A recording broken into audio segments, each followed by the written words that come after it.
Missing Robin. Are we missing anybody else? Cammy And Laura. and Laura. Amy said if she's gonna make it, she would have been here by now. If not, she was gonna try to zoom in. It's tax season. Okay. And how do we work these? Just push the button? Push the button on, we'll power on for you. Can everybody hear me okay? So, I'd like to welcome everybody to this meeting. I want to make sure that you're aware that this is not a public hearing. This is a budget committee meeting. So if you were expected to come to a public hearing, this is not it. So, we have to talk about what we're gonna do in the future and that sort of thing. Right now, as far as the budget committee is concerned, we're in kind of uncharted waters. We've rejected or not passed the previous budget after we did a lot of work and after we heard the public hearing. The commissioners have come back with a new budget, right around $15 million, which I really appreciate them going through and trying to squeeze money out of the budget, but in my opinion, and I'm not sure everybody shares this opinion, that's still too much. So I think we need to, as a budget committee, discuss that. Our county residents are not endless source of funds that can be drawn on by the county time and time again.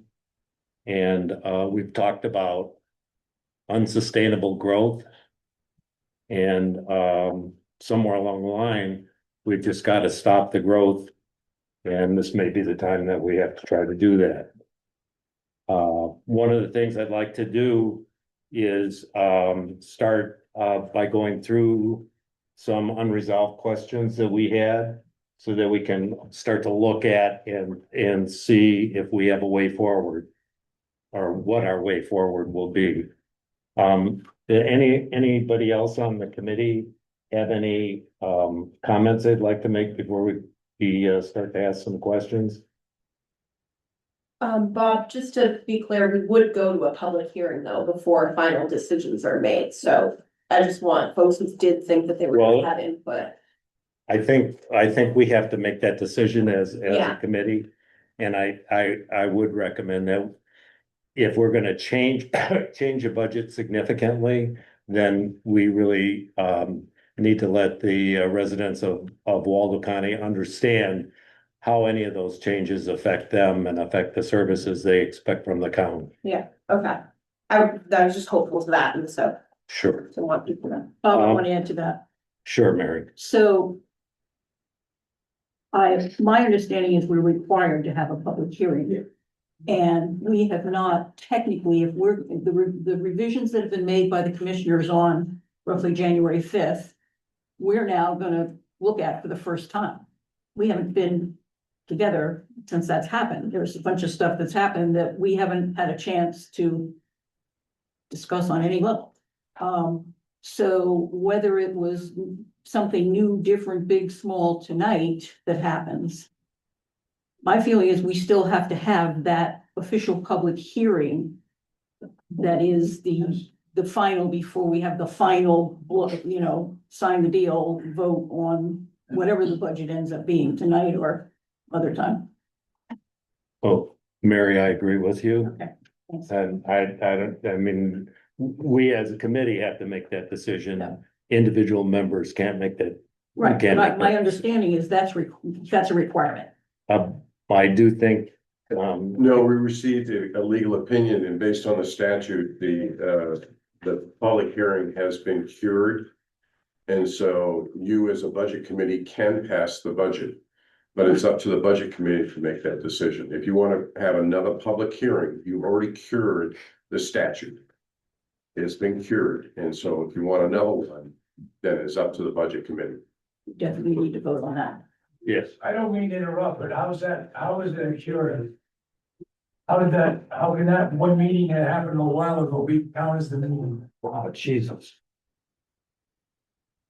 I'm just asking, I mean, there's not many of us here, I'm just asking because the public's gonna wanna know, and it's, kind of, that's too bad. Is there a rule now or not?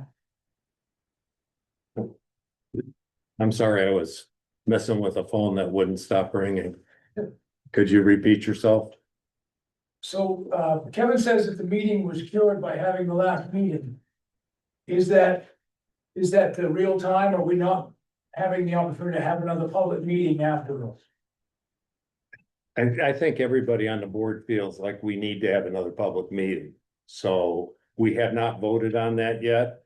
The attorney for the county has come back and said that based on the statutes that are in place, we did have a public hearing and that took care of that responsibility. But I think as a committee, we owe it to the residents to have another public hearing. Whether the commissioners want to have a public meeting or not, you know, that's up to the commissioners. But I think from a budget committee standpoint, we need to vote on it and we need to figure out, you know, where we're gonna go from here. And that's part of what we're gonna do tonight. So as a committee, you can still hold a public hearing yourselves, even if the commission doesn't want to. We can, and you know, I think, That's the answer. yeah, I think we're kind of in an interesting position as a budget committee. I think some counties, their budget committees, and correct me if I'm wrong, please.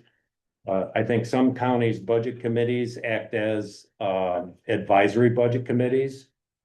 In Waldo County, our budget committee acts as the authoritative committee. So we get to say yes or no on the budget. And it's a lot of responsibility. So we're gonna try to do the best we can. Okay? Thank you. You're welcome. So, one thing I'd like to do is I had sent everyone a list of questions that I had. And I think the commissioners have it, and then all of the budget committee members have it, and, so if we could start to go through some of these and see where we stand, I would appreciate it. So the first thing I'd like to discuss, Bob Carey has. So I handed out packets to everybody. If you turn to the second page, I rewrote your questions, Bob, and there's answers next to all of the questions that you had originally asked. okay.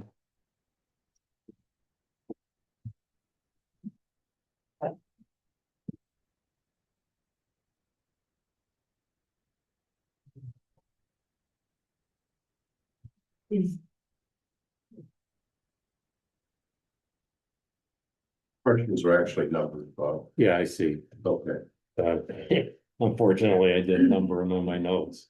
But the first question we have has to do with growth limitation factors on the county budget and on the jail budget.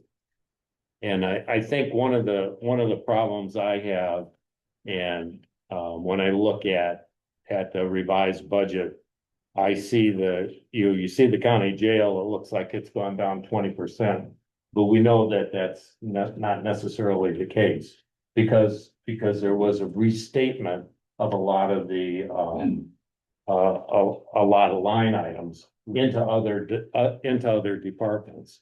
So that really, you know, when we're talking about budget limitation, if maybe you touched with, Kevin, you touched with the attorney on that? Yes. Maybe you could Yeah. kind of just summarize that answer for us. So the first question is what is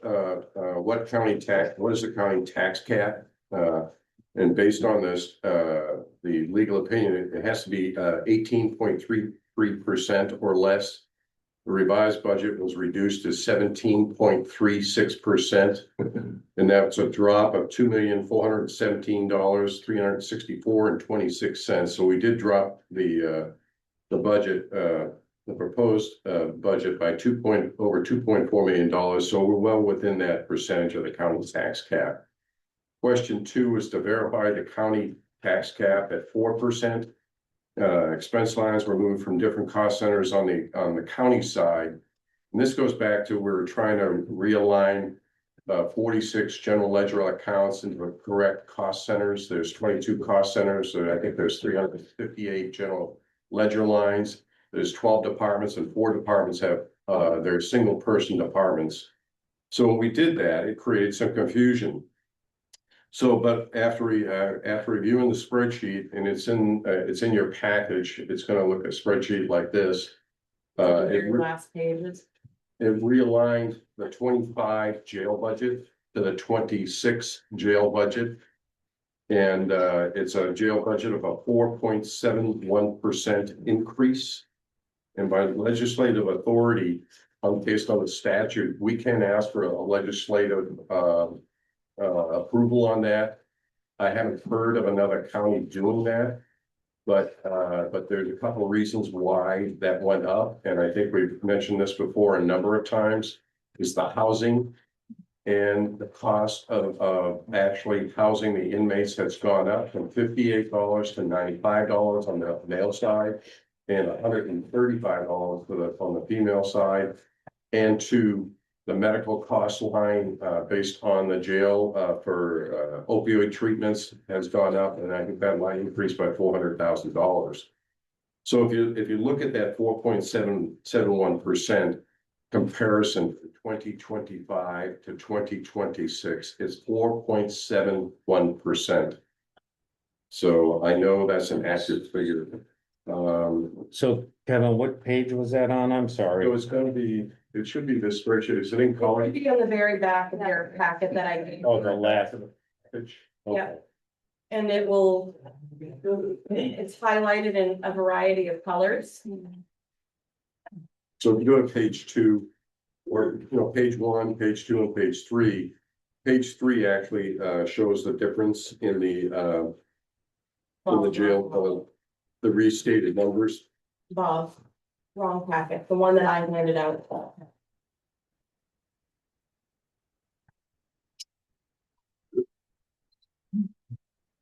And I'm a little hoarse tonight, so I'm getting over whatever's going around. So if I'm not, if you don't hear me, just ask me to speak up a little bit more. We can hear you clearly. Thank you.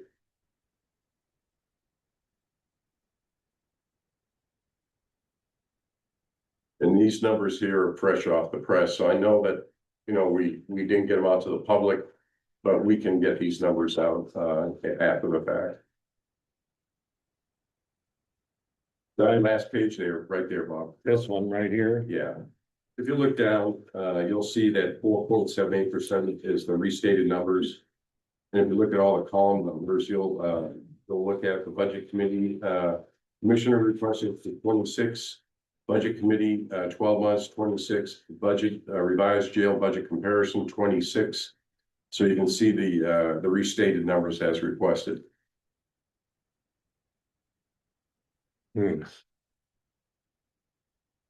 not sure I see that completely, because I think some of these numbers in here, you'll see that I recognize one of the numbers that Robin worked on in her detailed spreadsheet. That well, maybe that's not it. No. Mary, do you have anything more to add on to that? I'm not sure what Robin did, Bob. I mean, these are coming right out of NDS. This is looking at all of the lines that jail has. That the jail currently has, or that it had. This is everything that the jail has been budgeted to. Anything that's, you'll see on the key on the very last page, what's been moved to the different cost center. This is the official jail budget. I don't know what Robin did. Right. And we've looked at this, I don't know how many times, and we've looked at the budget, it's past budgets, we've looked at the expense lines.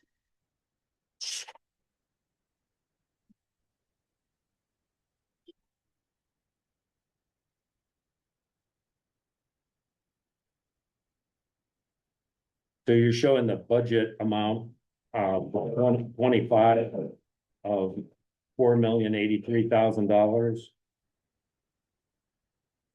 Say that again?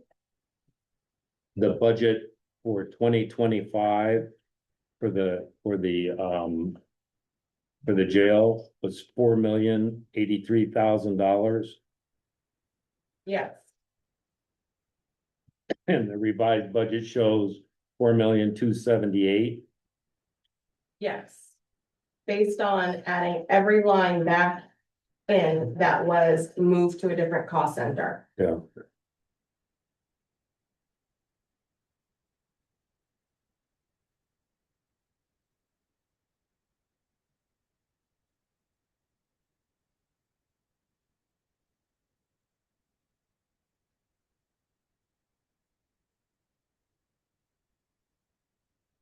All right. I have a different idea and I don't have the numbers with me.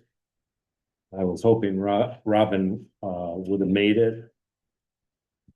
And I don't see her on the screen, so look, Outside, I just got a text, a message, they're down at the wrong door, so I'm gonna go let them in. all right. So on the total county budget, the county cap was 18.33%. Correct. Right. And that was based on, the, property valuation and based on, income levels, Yes, and your attorney calculated that? yes. Correction, not income level, it's just based off the state valuation. Just based on state valuation? Yes, it is. To calculate the tax cap, you take last year's state valuation, Yeah. subtract it, I have to do this. So you take 2025 state valuation, you multiply that from 2024, you get a difference, so you have that difference. You calculate in the 2025 state valuation, and then the formula tells you the percentage, adds that up. You also have to take the property. Hold on just a second.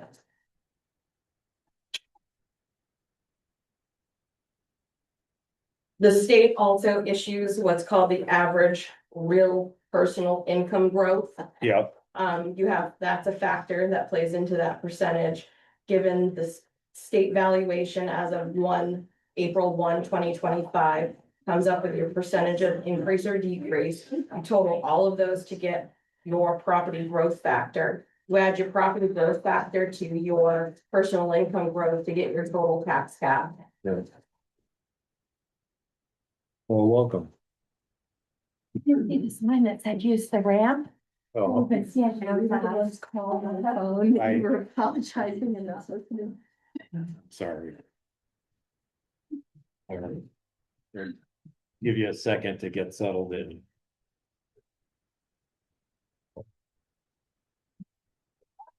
But right now, we're discussing the jail budget and the cap on the jail budget. And the cap on the total county budget.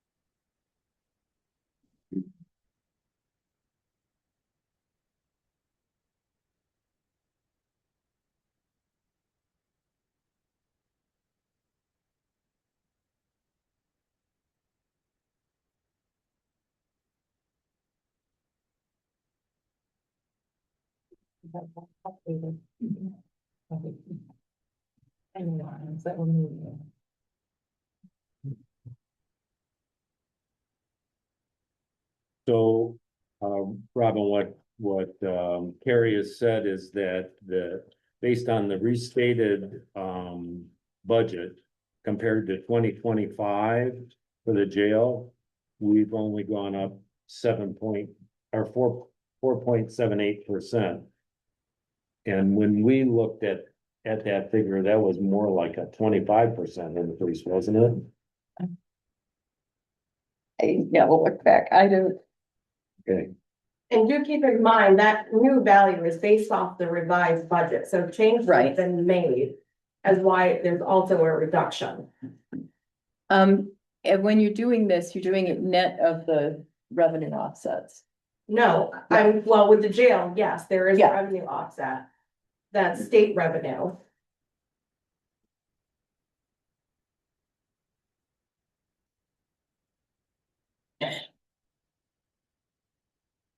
Sharon, can I ask, under the jail, is, any of that budget reduced, because, revenue funds are being, or, capital reserve funds are being used? Capital reserve funds, Or any other funds except any fund account, is it being used? I'm gonna actually defer to Jason. Sorry to put you on the spot. Jason and Matt Curtis and Matt Magnuson have spent a lot of time revisiting this jail budget to help reduce. He can better explain what the reductions were, to this, and if you don't mind, Jason speaking on that behalf, Second. thank you. So specifically to answer your question, after meeting with Commissioner Kelly and, Gary in finance. See. We offset 50,000 in payroll, by moving that to this year's line, 2025's line. We reduced the medical inmate line by $50,000. And the plan is to lean into one of the reserve accounts if we end up running over in that particular line. So there wasn't a reallocation, as much as there was basically a calculated risk that if we can't keep it under that, it will have to go in the reserve account. The VOA contract was reduced, $142,000. 42,000 of that was the offset from the restorative justice project that we talked about during our things that we were gonna increase some of the services that were there. We removed that 42,000 and then we moved or agreed to basically dig into the community corrections reserve account, $100,000 to offset the expense of that contract. So that brought that down 142,000. Inmate boarding was reduced, but that was unexpended funds from this year being used to offset future boarding costs for next year for the first quarter. So were those funds moved into a reserve account? The ones we didn't use in 2025? You just have to ask finance on these, manage that. No funds have been moved at this time. And that would be a decision that the commissioners would have to make, Right. if there is available balance. That's on 2025, Yes, the balance of.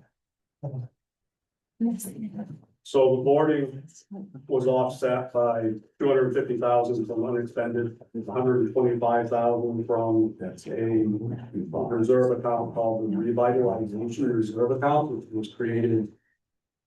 It's not 25, I believe it was created at it was created in 2024. 2024, specifically for a reserve account for boarding and for future corrections issues. So there wasn't offset with that reserve account.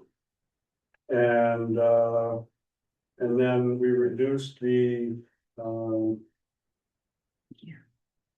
line 8001 by $25,000, and that was another used to offset by the corrections and reserve accounts. So I guess, I guess my two concerns with this would be, that we don't have, even our most current or last year's audit to actually know for sure what the figures are in those reserve accounts. And my only concern, probably why I'm gonna ask this with some of these items, is that, one of our last budget meetings, when it was a committee meeting, I had, asked about the reserve accounts and how we had gone, years paying the IT with it. And at that time, I was told that the reserve account were pretty much, our money not there. And so when I saw some things in this budget using, those kind of monies, it made me wonder how we know if it's there. And so that's my first concern. And then my next concern is, what happens next year? It's not like we're changing the budget. We're just moving money around. And so that would be my concern, for next year. Kind of like if you, get a grant and it's a 1-year grant and you use it to hire a person, Right. who's gonna pay for that person in the subsequent year? Mhm. We saw that with COVID in our school systems. Yeah. It took a huge hit from our RSU bills because they had a lot of COVID money come in and started programs and implicated, and they're beautiful, wonderful programs, but now the funding's not there. So sustainability is my concern. I share your thoughts on that. In this paperwork, do we have something with a list with, the amounts in, all of those different accounts, all those different checkbooks? I forgot to bring up the binder. Bring up the binder. I don't know.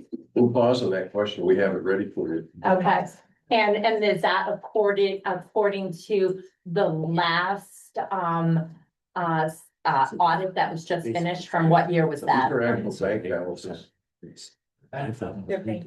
Okay, so what is the audit?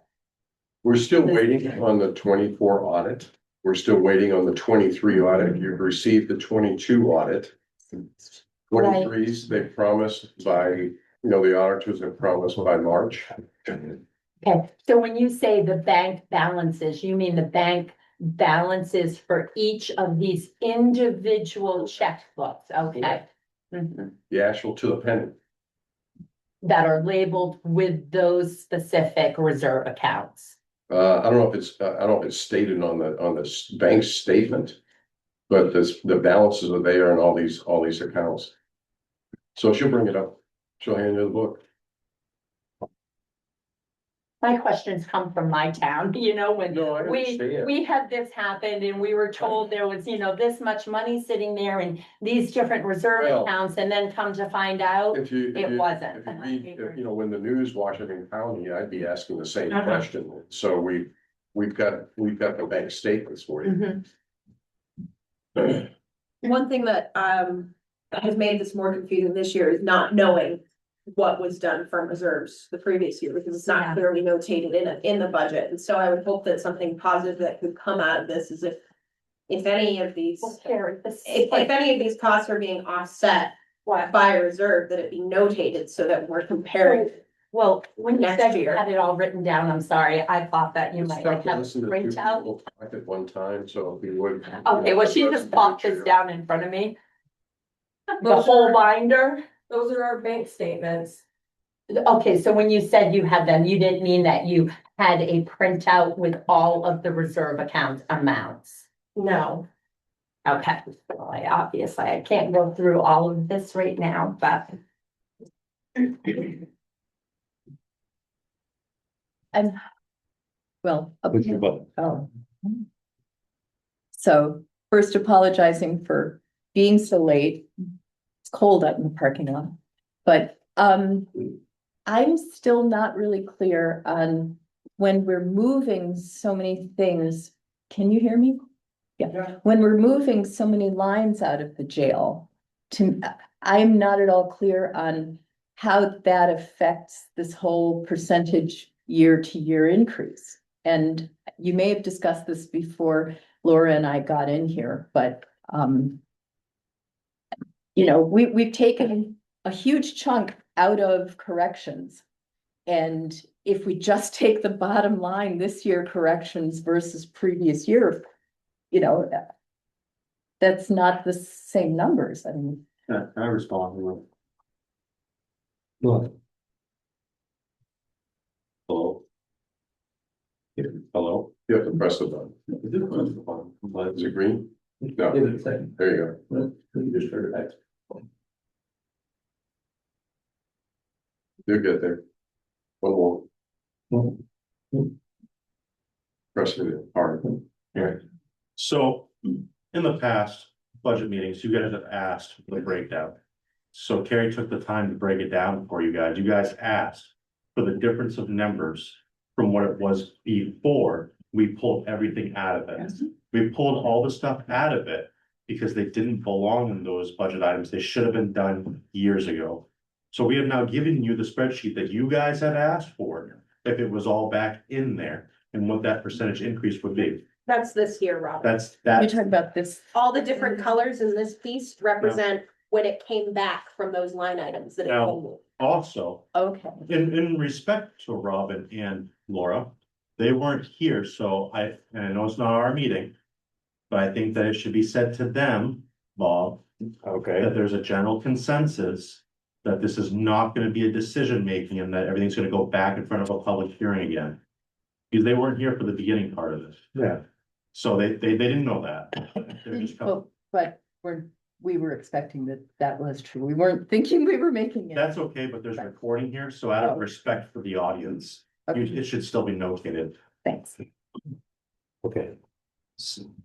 So let's try to resolve the jail budget.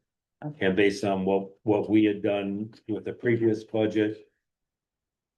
Robin, do you remember what we said? The increase that we thought it was?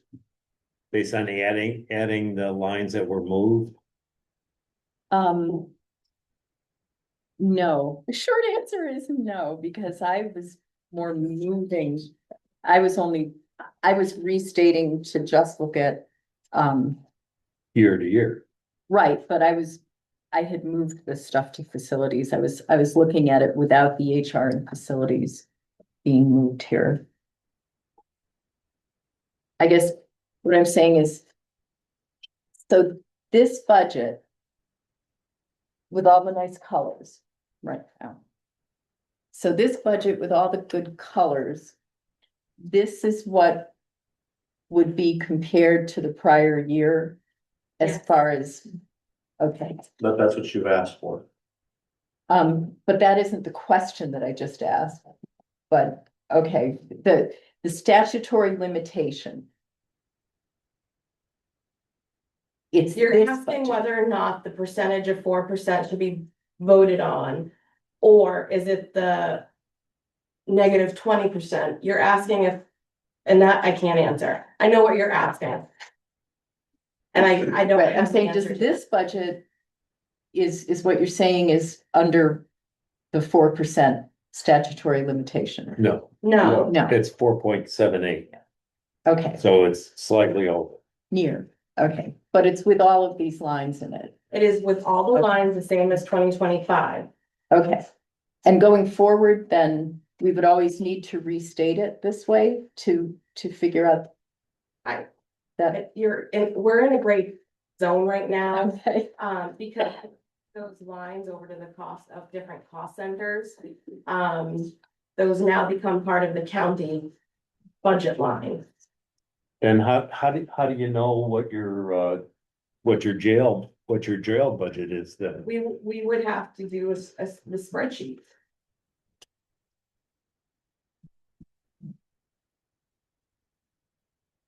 All right. So I don't know if we can resolve this tonight. We'll have to look at these detailed numbers, right? yeah. And compare them to what, And I guess I'm really confused as to why these don't include, since we're into January now, why the current year actual is still from November 6th instead of at least using the January 5th appropriations report that, you know what I mean? expended in current year? Yeah, I mean, to me, an integral part of doing a budget is also looking at what your actual came in as compared to what you budgeted. And we have much more updated numbers now. I know they're not final, but it would have been helpful to have the actual December year-to-date numbers in here. instead of basically October, which is what's on this spreadsheet, because this is the appropriations report from November 6th, which would basically be numbers through October. So you would want that column, which is column 3, expended current year to date, to reflect the year end date numbers in 2025, correct, Robin? Yes. Okay. That's possible. Yeah, but the comparison for the budget cap on the jail is the 26 budget compared to the 25 budget. The revised jail budget comparison, that's the Yeah. final column. Yeah,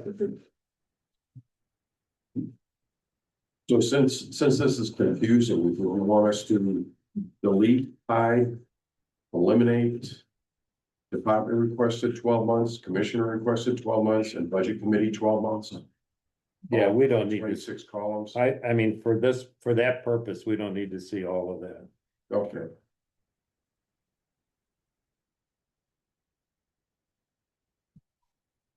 What's the actual process for it? Let's say that the 4.78 was the best we could do versus 4. What's the process for getting that approved versus the 4? It sounded like there was some kind of way around that You as the, oops, versus the state So Bob, statute. so to answer your question, it must require legislative approval, anything above 4%. The attorney has not known of any county that's gone before the legislative to get that approved. Mhm. And there's no legislative police, so to speak, to see if that's in compliance. Mhm. But I have no problem going to the legislator and saying approve this, because here's 2 reasons why. First reason, medical line cost has gone up out of our control. The housing cost per inmate has gone up out of our control. And so I have no doubt that they would approve it. How long that process would take and what the process is, I do not know. I am positive that if you were to look at the other counties that are struggling, that they're near or over the 4% too. Just off of the housing alone. I mean, none of us could have anticipated what happened with the collaborative that we were doing, and we were very fortunate to be able to find a new vendor for housing for us, so. But if we don't go to the legislature, how the heck does the legislature know that we're having problems?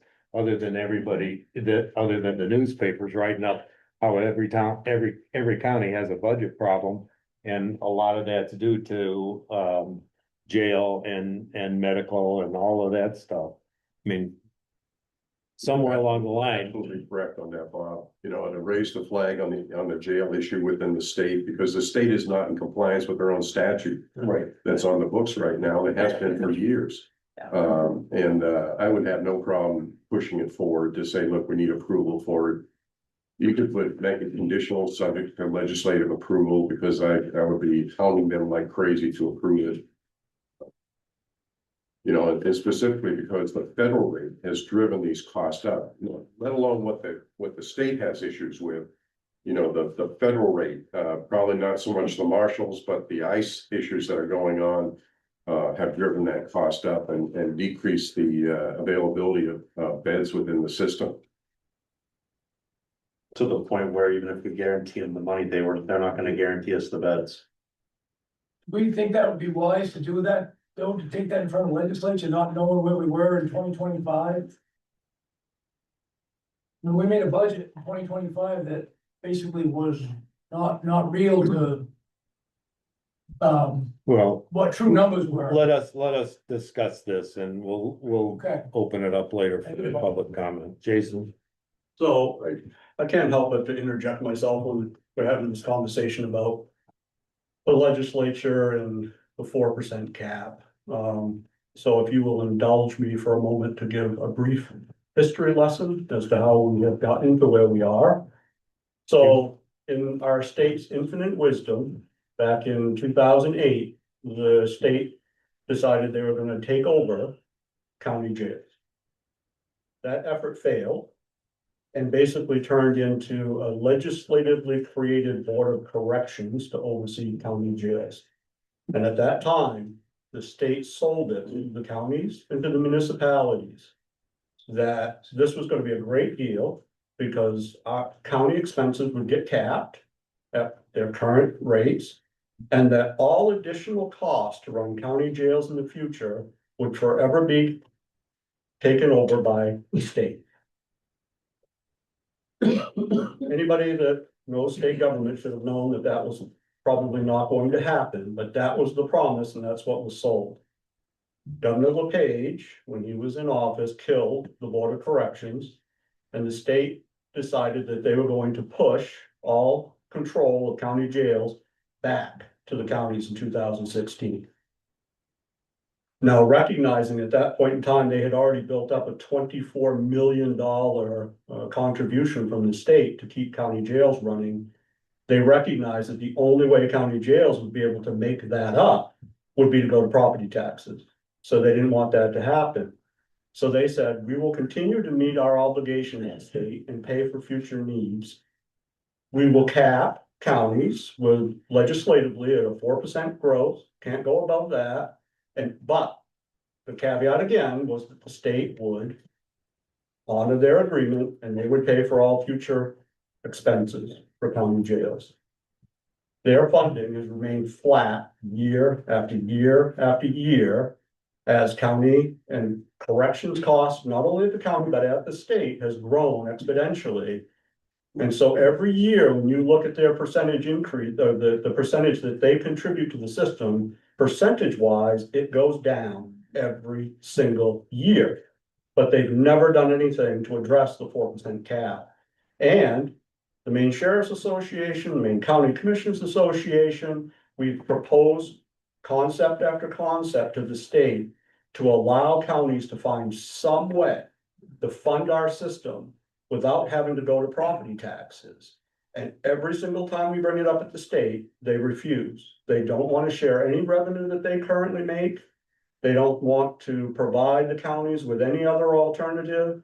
They've put us in a shit sandwich between their lack of funding and this 4% cap. And it has gotten to the point where most counties have ignored the cap because they don't have any choice. It's either that or close their jails. They're not getting additional funding from the state. It's reminiscent of the schools where they're promising 50% contributions to school, and for many, many years, they've never lived up to it. So I just feel compelled to share that, you know, this isn't necessarily poor management at the county level. This is, we are part of a very large system. We are connected into the courts, we're connected into the DA's offices, we are dependent on many other systems. And when it comes to funding, we are very dependent on the state to uphold their end of the bargain, and they have not done that. And that's personally why I'm a little pissed off when I see representatives from the state want to criticize the counties when the reality is they haven't upheld their end of the bargain for years. So that's how we got to where we are. Okay.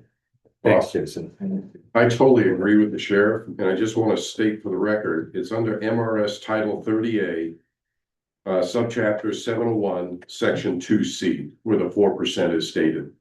So, so that's the actual statute.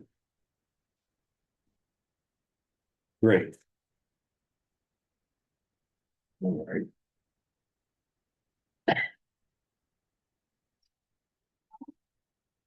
What? Like sending the state a bill? Yeah, we send the state a bill. It's their 0.78%. It part, they're 7-8%. Yeah, But 0.7. I still have a problem with, why is it only 7.78%? Or 4.78% if we put, I don't know, $1 million in beds, you know, $500,000 in medicine. Go ahead. Well, if you look at the total, when we sat down, when Matt and I and Commissioner Kelly and Finance sat down and we looked at unexpended funds, we looked at reserve accounts, we looked at reducing spending, that amount that we have carved out of our budget, corrections budget, is over $600,000. So it's not a small amount that we Yeah. went back and reworked. So on. you carved out $600,000. The state's given us what? 788,000? 789,000? It varies year to year because the allocation that comes out from the state, it's fixed as far as the amount in the first biennium, usually around $24 million. So it comes out, but it is distributed to the counties based on county population of the average daily population of units that you're holding. So if your numbers tend to be up, you're gonna get a little larger portion. If your numbers tend to be down, they're gonna be a little low. So that's why you can't predict specifically year to year what that number is gonna be. And then the counties have every year in the second part of the biennium have gone back and asked for additional funding in the supplemental budgets. As an example, this last year, we went back, we asked for, it was like near $10 million in supplemental funding, gave our explanation. The governor said, we'll give you $4 million to cover your MAT cost, and then ultimately reduce that to $2 million before it went out. Again, it's just the state funding is woefully inadequate to cover the real cost of running down corrections operations. And to the sheriff's point, because I don't think other people are seeing this, but the budgeted amount from the state for 2025 is 829,000 versus the 789 that we just stated for this year. So it's a pretty big difference. And statutorily, that's divided, the amount that comes from the state is divided. There's a 25% of that has to automatically, based on statute, has to be used for the CCA funding piece, which is community corrections portion of it.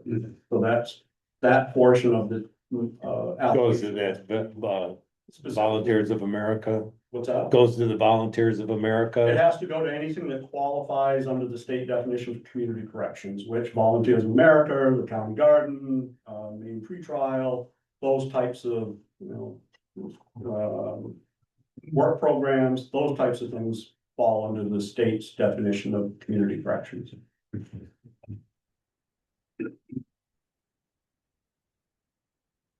All right. Any other questions from the committee?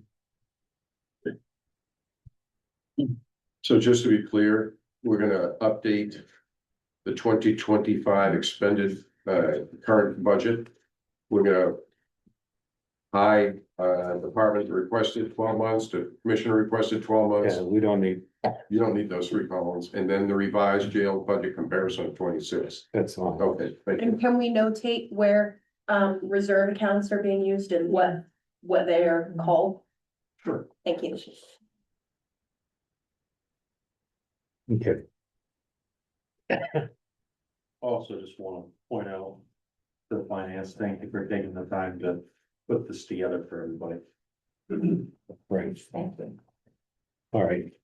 So I guess the state and their ultimate wisdom and their calculations for the total budget cap is also the same sort of thing as the it's like, why in their right mind would they consider an 18.33% increase? Anyhow. Question. If the state's not meeting their mandates, do we have to obey their mandate? There you go. If they're telling us to do this and they're not meeting their obligation, why do we have to obey the rules? All right, so I'm gonna get my soapbox out for a second. So I agree with you. I mean, we can say that, but at the end of the day, the problem is the state has put counties in a position where the only place you have to go is to property taxes. That's the problem, which is why everybody's here, because nobody wants to see their taxes go up 17%. Sure. That the state has created, because ultimately counties have no legislative ability whatsoever. We are at the whim of fine folks in Augusta that craft legislation that dictates how we do business. And they have put counties in a position where the only place you can go to make up that difference is property taxes. And so I would encourage anybody here that's upset about seeing this, the same as when you see your school budgets going up and the state not pulling their weight, talk to your local legislator about rolling up their sleeves and finding a way to shift some of these costs out of property taxes and to a broader tax base somewhere so that it can be absorbed. Through something, vacation, people come in tourism, I don't care where, but property taxes can only absorb so much of it. So rather than just say, well, if they're not gonna hold their end of the bargain, we should not hold ours, I understand that point of view. Collectively, we need to pressure our legislators to find another way of funding this system. But That's kind of like pushing water uphill though. like holding back the tide. And not just on the state level though, too. I mean, on the federal level, we dealt with this last week.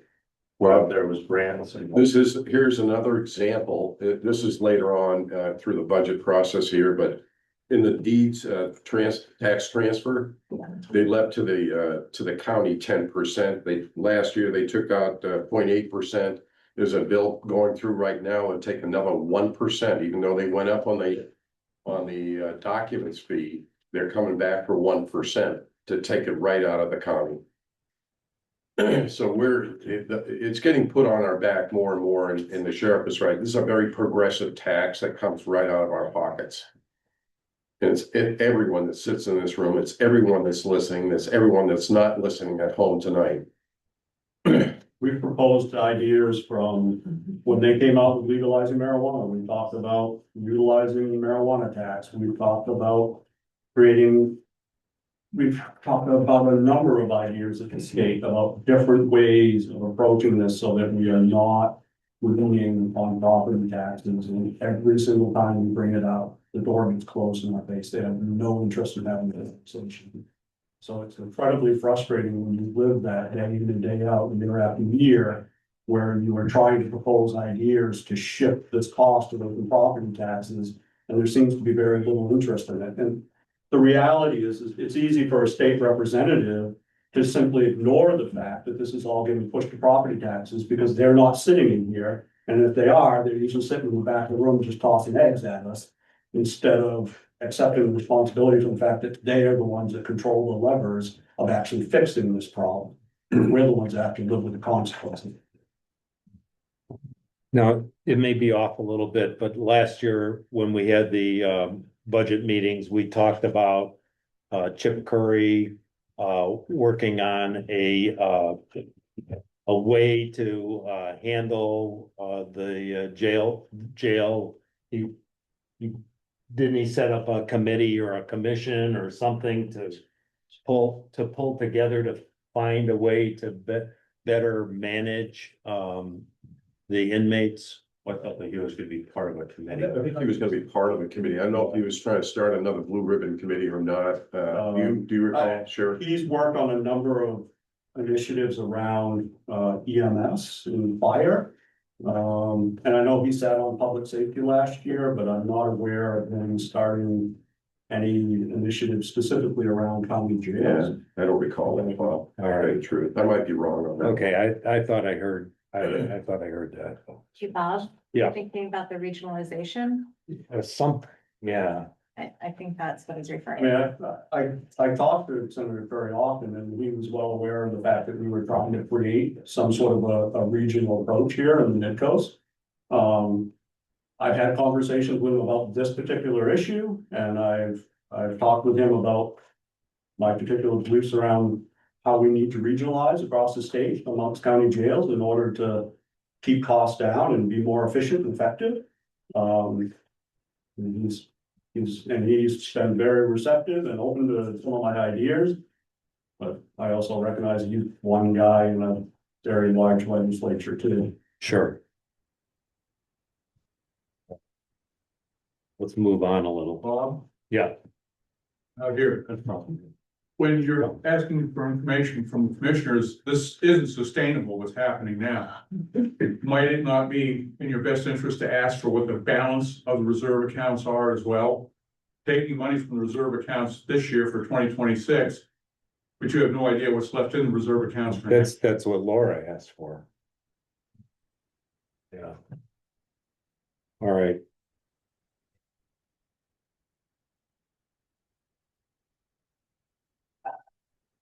IT, let's talk about IT a little bit. IT was funded was funded through reserves in prior years. And now we've got pulled together all of the IT expenses in one department. And it's showing a big increase. What do we say here? Future IT reserve at $42,000. Sale of the Superior Courthouse, 130. Did that all go to IT? 130 went to IT? IT.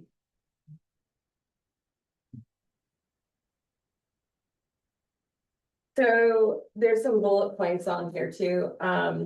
So we spent in 2025 based off the GL out of NDS. Correct me if I'm wrong, Jason. 317,364.44. And in 2024, for IT, the based off the GL and NDS, we spent 279,588.21. For 2025, we walked in with a beginning balance of 8,487.87. We're ending the 2025 year with a deficit of 114,896.07.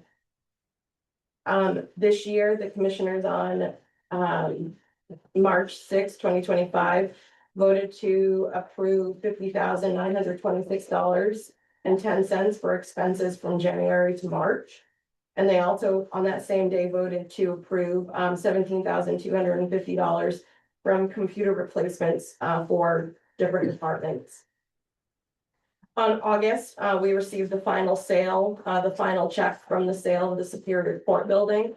The commissioners voted to put $130,666.90 of that sale into our IT budget, which brought it back up.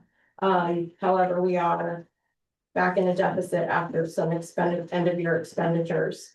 In 2024, we started out with a $994,014.23 beginning balance, and we used $42,000 in 2024 from future technology.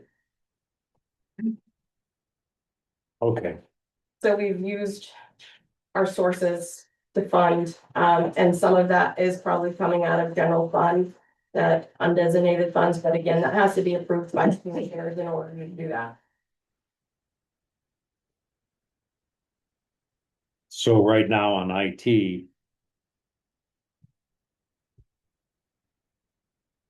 we've gone from 229 to 780, a 240% increase.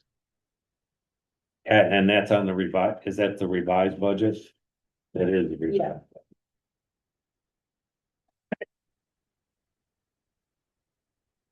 So Bob, you quoted what that percentage of increase, that 240%, is that what you just quoted? Yes. We have to remember that IT was never a department, except for pretty much salary considerations, before 2026. So in all the way up until this year, this new budget is the first budget year for IT. Prior to that, the only budget was pretty much salary line. And they were pulling money from, before this commissioner's court. And I can't say it was right, wrong, or indifferent, but that's where the money was coming from. This year, we thought it was prudent that IT have its own budget, so you can actually see the cost and what it costs when we hire somebody. We've driven the software costs down. Now, software licensing cost doesn't renew every year. Let's say January 1st of 2026, based on when you brought those softwares on, it's a staggered start date, falls in different budget years, but That misleading 240% increase, I think, is misleading. It has to be with a qualification stating that this is the first year there's been an IT budget, a realistic budget. Now, whether the budget committee agrees with those numbers in there, and should you approve it, it's a whole different story. But I just want to make sure that's clear. I understand. Thank you. Was the Plus, IT there's money more in money in other reserves, accounts? there's 150,000. Laura? Right, I was just gonna point out that the hard part of this for me is that I know there wasn't another budget, right? And so that's just probably, I'm one that's gonna say that would have been an issue, not a good thing. But then we don't know what to compare it to. So when I'm looking here and I see some of these lines, I don't know what was actually spent in past years, what was budgeted. I have a hard time knowing, if that number So is that's, accurate. I think that's the reason that the request was from the budget committee to go back to 24 and 25 to see what was actually pulled from these different areas or different sources to pay for what IT is. And can, you explain, so in the revised reduction, almost, 100,000, You're in the IT, correct? yes. Okay, I just want to. And so again, 57,000 in the digital, platform. So how did we get those cuts? Did we take those from, maybe I should look on this one to see if we took it from reserves? That 100,000, I'm just wondering how we got the cuts. Jared, you have that answer? So that roughly 90,000, 97.5, yeah. we paid for Edmonds, which was 29,000. We paid, again, the commissioners voted to pay for Edmonds out of unexpended funds for this year. So there was 29,000 for Edmonds, 51,000 to Civic Plus to update our website, and about the other bill was $7,800. And what was that for, Jason? That was monitoring at the jail for their camera system. So that roughly takes that 97,000. I just want to say that when we have been working on this budget since December 15th. I have not had a break on a daily basis from this. So we really looked at things. We looked at our end of year budget. We said, what can we take out of this year, possibly take out of this year to really reduce this budget any way that we can. So that was one of the areas that we looked at to say, can we not? Because we were in we had contract obligations with Civic Plus and Edmonds. And so are those, this same 97.5, are those items, even though you're gonna take them from this year's budget, are they cost for next year? They're not just a one-time thing. Are we gonna be looking at these costs next year? So we're gonna be back to that amount? So I can tell you that with Edmonds specifically, the next year it will not be 29,000. It will be roughly $11,000, $12,000. So that will be a cost for the 2027 budget. And then I'm not sure about Civic because that is in IT's wheelhouse, and I don't know what that annual rate is. You know what Civic is? I'm looking it up. He's looking that up right now. Can we try to describe what the things are rather than just saying Edmonds and Civic? I hate to ask more, but that will help everybody else that's Edmonds here. is new accounting software. We have current accounting softwares, NDS, which is Northern Data Systems. It's very archaic. It has a lot of limitations to what I can do. Unfortunately, part of my job is not only into NDS, but there's a ton of Excel spreadsheets because NDS just restricts what I can and cannot do. And so Edmonds is more. I've had 3 demos with them, and every time I have a new demo, they've enhanced their product. They update quarterly. I had to ask NDS for an update at the end of the year, which they have not done automatically. So Edmonds just provides a lot more enhancements to what we're currently have right now. I agree and I disagree. The other reason for the switch was because the people want to see audits. NDS we cannot retrieve the history. That was one of the big reasons for the switch. It's not there, they had to recreate it. This new one retains all the history without basically holding us over a barrel like NDS did. NDS is only as good as the information you put in it, then after, what is it, a year, 2 years? Harry? 2 years. It's gone. So when we're trying to get audits and the information's not there, and then we had to pay them, I believe it was 10,000. We paid extra to Yeah. have them release the 22 and then the 23, Right. And 24. and 24. So I agree with everything she's saying, but more importantly, there's the why. The reason for the switch is because 22, 23, 24, 25. We owe it to you guys to produce them. And we owe it to you guys to have a corrective action about it. That was the why. But for me anyways. Well, thank you. Maine? Rob, So I'm a little confused because the admin software is listed under the finance office's budget and not in the information technology budget. No, that's not admin software that you see in finance. That's actually from Northern Data. And that's roughly what, $8,900? 8360. Yes, that's my current software. I still have to pay them Okay, until we are done with them. okay. So we're just keeping that in the finance department for this year, Yes. that one, okay. any other We have questions? the figure for it, to go back to your question. What's the figure? So we locked in for 3 years, the next 2 years is $39,392. And which line is that in IT? That is in 4508. Okay, so it's part of that 75,000. Yes. So Carrie, when you do this new spreadsheet, in all of the lines, if we're using, are you able to make any type of notation to let us know where any reserve account money or any monies from, this past year's budget is being used, just so. I can, because I have to do my budget through Excel. Thank you. Have we made the point on the accounting system? Yeah. I just want to get that on. Better accounting. Yeah. I have another question related to, we got some really big line items in the information technology budget. But I have noticed on Susan Collins's website that we'd gotten some congressionally directed spending. Granted, we asked for 795,000 and we didn't get that, right? Yep, 680.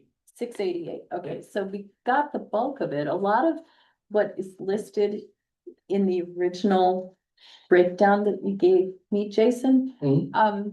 Seems like it's also in the budget. And I'm fine with it being in the budget, but we should be able to recognize this as a revenue offset. It's nothing that in that grant is in the budget. So the Motorola Command Central software is not the same as the Motorola. No, In we line do not have 556. Command Central aware. We have something called Motorola Flex. Okay, This is an enhancement to that software. so we're still gonna have to pay $183,000 for. Yes, that's what we've been paying a year for, probably about, it's not going up every year, but that's what we've been paying every year for that software. So 183 plus this other 225,000. Yes, the 225 is for 5 years. Oh, so that's over 5 years. Correct. Okay. now, has that congressionally directed spending been approved It got signed by the president last Friday. last Friday? Yes, we haven't seen any of the money, but Right. And so the 200 let's just call it 200,000 to replace 34 new laptops along with chargers in vehicle printers, docks and installation into the vehicles. Yep. In my notes from when we were discussing the budget, I've got that same writing in what we were given for the reasons, you know, for line 5506, part of the 217,000 there was new wiring harnesses for new sheriff vehicles. Those wiring harnesses are for the in-vehicle cameras, Okay, not the laptops. and the next line, 5507, that's 110,000. It says wiring, network switches, additional monitors and printers and batteries. That's not the same as, Nope, network switches are things in our building that connect all the computers together. and the monitors and printers. So we don't have anything in our current budget that's related to having printers in the Correct. cars or anything like that. Correct. Okay, What would we have done if we didn't get that grant? I mean, are these necessities that you're spending this on, or what would we have done? So we put this grant in twice. We put it in 2025, and then none of the grants, all the grants got cut that year. Mhm. So the necessities that we really need are, we're running on laptops in our cruiser, at the county at least, that are about 16 to 18 years old. Mhm. That are just not, they take forever, and and part of that problem is we have to run ruggedized equipment. It's not your normal laptop that you're gonna go buy. We have to get something that can handle the elements, things like that. The other part of that is it has to sit in a vehicle dock in their cruiser. It has a connection on the bottom of that laptop, which unfortunately, since we waited so long, now we have to buy a new dock for that cruiser because that connection has changed. So we have to swap out the dock in that cruiser, which is another $1,500 to $2,000. So you're talking roughly $5,000 to $6,000 for that full setup. Now the state is asking us to do, on traffic stops, you're supposed to be doing, demographics information on traffic stops. So we're required to do that through certain software. So that's another mandate, unfunded mandate, more or less, that we're being asked to do. Then along with that comes e-ticketing and things like that. So we're just really behind the times on this technology. And so what I did is I put in this grant to ask for a lot of this stuff, hoping that we would get the grant. And when I put the grant in, I went and talked to Belfast PD, Stockton Springs, Searsport, Islesboro. I think that was it. I think that's all of them. Anyway, ask them what they might need to try to put this together and say, if we regionalize this, maybe we get a better chance. Obviously, if we didn't get the grant, Waldo County is not going to be paying for Belfast PD's equipment in their cruisers. But if we didn't get the grant in 2027, we were going to have to look at replacing probably 20 laptops and setups in our cruisers. Great. So that was my plan. I'm not a very optimistic person, but hopefully we would get this grant this year, so we could save on that next year. Good. Just want to clarify to that too, when that unfunded mandate came in front of our budget committee back in 23.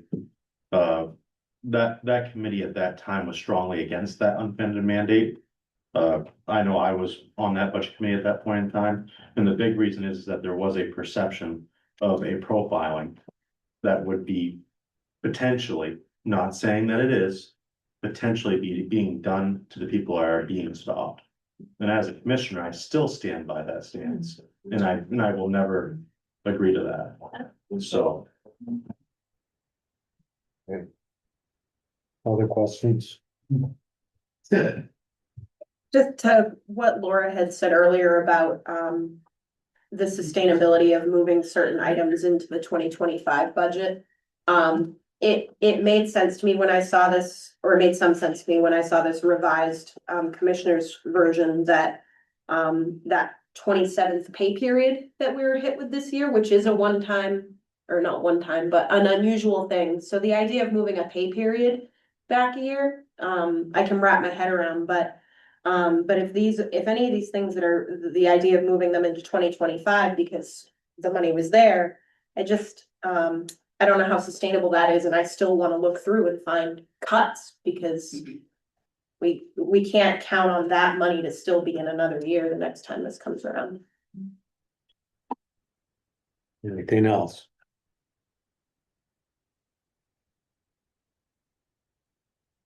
Did you ever get Jason, did you ever get together with Mr. Hand? I emailed him, and I think I CC'd you on that, I You think did. 2 or 3 times and never heard anything back. Who is Mr. Han? Member of the Lincolnville Select Board. Who spoke at the public hearing? He Yeah, offered his assistance. Yes. Yeah, so.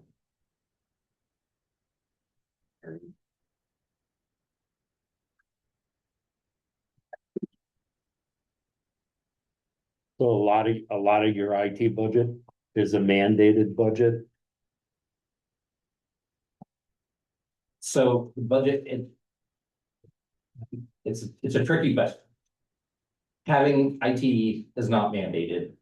Having an IT staff is not mandated, but you have to adhere to certain security requirements. You have to meet CJIS standards, which is criminal justice information systems from the FBI. You have to meet HIPAA compliance. You have to meet certain security levels on your network. You have to keep your computers updated to meet CJIS standards, things like that. So is an IT director mandated? No. Is having an on-premise IT person mandated? No. But you have to meet certain standards, otherwise the FBI, if they come into audit, you can shut you down and you'll lose access to the law enforcement information. Shut you down. Yeah. I mean, all of a sudden, we don't have a sheriff's department. No, I'm not saying that, but you run queries against national databases. Yeah. And they will shut down your access to, they can shut down or limit your access to those national databases. Great. And Bob, if we have any protected health information disclosures or breaches, we're required by federal statutes to disclose that. If we have more than 500, we have to post it on a website. And if you personally disclose it, it's $50,000 per occurrence. Individually. Personally. All right. And go one step further too. I mean, you also have the prison system. There's a lot of stuff that we have to follow with them, with the federal bureau and the state as well, when it comes to informational housing. And if you don't follow it,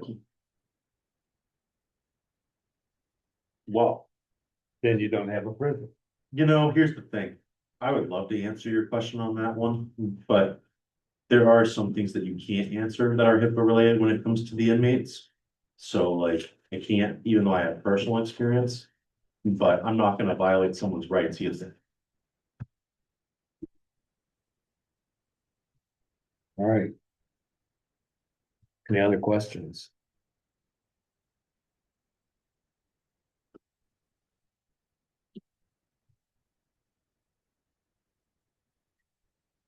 We talked about, so we talked about the possibility of getting an insurance quote from MMA. So there's a couple of considerations with this one. For one, we're locked into for the current year. So our healthcare, we could not even begin to go to bid on that until 2027, if they even allowed us to go to bid. Remember, 7 companies turned us down for 2026. And the bigger concern, the MMA could do that as well. And the bigger concern with MMA, the reason why our health insurance has gone up so much is that we are self-insured and self-funded. MMA is also self-insured and self-funded. So there would not be, like, the whole point is we're trying to get away from self-insurance and self-funding, and going to MMA would defeat that purpose. But you would be in a bigger pool. And so if you've got a small pool and you've got high risk in your pool, you've got problems. We can go to bid with them for 2027, but 7 companies turned us down. MMA might be the 8th. But they might not. Well, let's try. Yeah, we'll try for 2027. So MMA is in business for municipalities and counties. The other thing we have to consider is that some of their plans may not meet our contractual obligations to our unions. I find it hard to believe the city of Belfast has been insured with MMA for years, as have many of the towns and cities and counties in the state of Maine. That's what they're there for. So I think it's a little premature to have that cut and dried an answer. I think we have to be open to exploring it as we would any other opportunity for 2027. Well, Having negotiated medical benefits and employee benefits for over 2.5 decades, I agree with you, Mary. You know, we'll go to bid with them, for sure. You know, my goal is to provide a quality product for our employees, at the same time, reduce the cost to the county and the county taxpayers. And just by switching to cross insurance, effective October 1st, we saved $100,250. And that's a fact. So going forward, our goal is to reduce costs, period. And if it means going to MMA, of course, we're gonna go to MMA and bid it out. But they're gonna do the same thing. They're gonna look at our 24-month history and say, you know, yes or no, or here's the premiums. I agree with you, Mary, on this one here. You know, it says we're trying to do a lot of things. You know, I think somebody said it in the management meeting, and I'm gonna quote the person, we're paying for our past sins. Yeah, You know, whether it be moving money around on the budget or from the reserve accounts or whatever. But we're paying for our past sins. The self-insurance is one of them, the accounting package is another one, the website's another one. You know, just the top three right there. Let alone some of this other low-hanging fruit that would make the accounting more efficient, cost effective. I'm not one to count pencils. I use technologies to make us more efficient, and that's the reason we want to put technology on the table, is because technology is expensive. Some of these, you know, the software licensing, I call them hostage fees. yeah. Because once you're in bed with that software company, then you're bound by them to have pay so much yearly just on the licensing fee, let alone if you need ad hoc service packages put on there. We just went to Edmonds and negotiated, Carrie did, for another adjunct piece of software on there, and they gave it to us at $0. They added on, so we are working like crazy trying to get the cost down for the county. But you've got to remember, out of 12 departments, 4 departments have 1 person in it. And there's only right now 2 commissioners. Hopefully there'll be a third here, sitting here very soon to help us out. But we're working like crazy trying to get these numbers, the numbers presented to you, to do quotes, to get the cost down. So, you know, going forward, MMA is on my radar. Somebody made the suggestion. I said, I think it's a great suggestion. We'll go to them and get a quote. And our taxpayers, it's owed to them to have a positive outlook and to focus on what we can do with our time and our effort and our energy.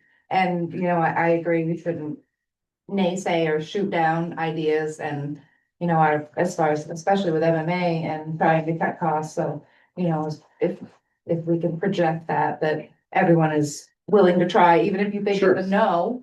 If you assume, you never should assume though, because you don't know until you look into it. So I'm gonna add into that, you know, actuaries are actuaries and. Yeah.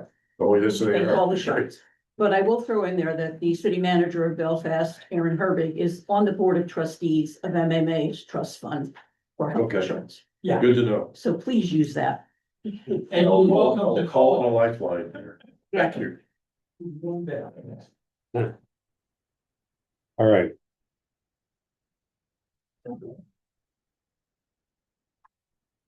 Retirement annuities, see if they're too conservative, recalculate according to the budget request, another contractual obligation. So myself and the admin assistant, we sat down and we literally went employee by employee, cost by cost, enrollment by enrollment, salary by salary, retirement, taxes, everything, and recalculated it. Combined, we put in 60 hours to come up with new numbers for this.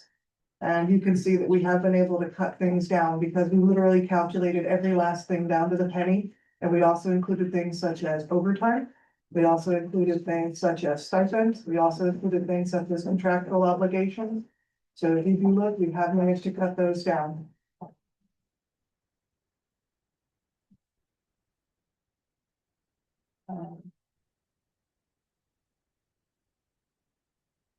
Including that there's some items that you'll find that where we froze the position but did not eliminate it. So we're just not gonna hire for it to drive down that cost as well. Frozen, not eliminated. Gotcha.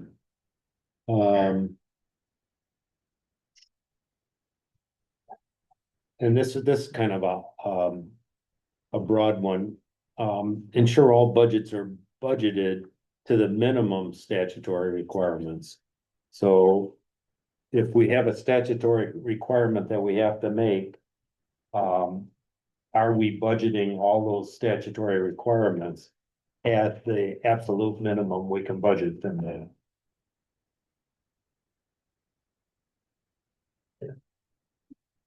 Do you want to take the first pass at this one, Gary? No. No. Please, sure.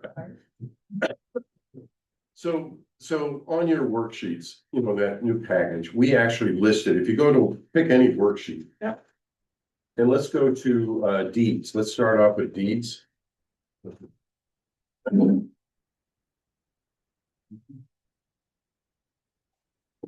So, 1065.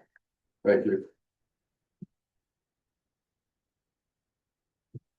The additional notes that you put in here were great. Thank you for that. Also, the packet that I handed out, the first one says budget reductions and adjustment summary. That also explains how those lines were reduced. So 1065, is everybody there? Yeah. Yep. So I actually, that's been a lot of late night hours, and probably it's because I couldn't be able to sleep with this thing I've got going on in my head, but if you look down at the part-time deeds clerk, this goes to Commissioners Parker's point. We met, and this goes to two of the questions that are above that question that you asked, Bob, is that we met with every department member, myself and Carrie, once, twice, sometimes three times, trying to go over their budget in detail. So in the case of, we have 4 unions. There's 61 members in the union. There's 7 elected officials. And then if you add all the FTEs, full-time equivalent employees, part-time and everything, right now we stand at 92.65, if I remember that number correctly. So in order to reduce any FTEs, because the biggest cost is salary plus then benefits. That's the biggest cost.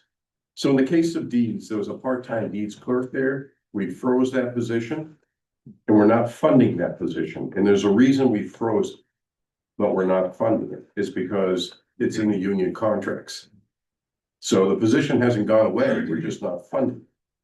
In the case of the comm center, there was a full-time position there. Same thing, we froze that position, but we're not funding that position.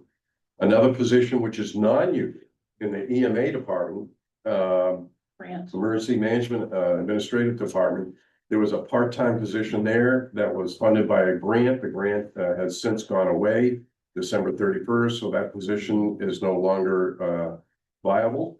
Then the other second part-time position there, it was 27 hours. It has been reduced to 24 hours. That position was cut back, non-union. And 9 hours out of the 24 hours are funded by the hazmat grant. So if you take 9 from 24, you can see the difference there of what we're paying for, and that has no benefits attached to it. So we've gone through the whole thing to see where we could cut FTEs.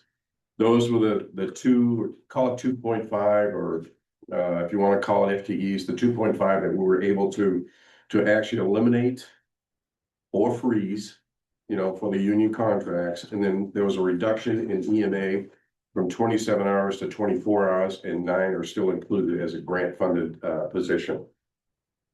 So does that answer that question, Bob, for you? In a roundabout way? In a roundabout. Thank you. We already signed the union contract for 26. I couldn't hear that. You'd have to direct it towards the chair. I'm sorry. Do you know if the contract has already been signed for 2026 No, through the union? no contracts have been signed for 2026. There's still time to negotiate. No, I've got one coming up, the communications. Good luck. That's all I can say, with those negotiations.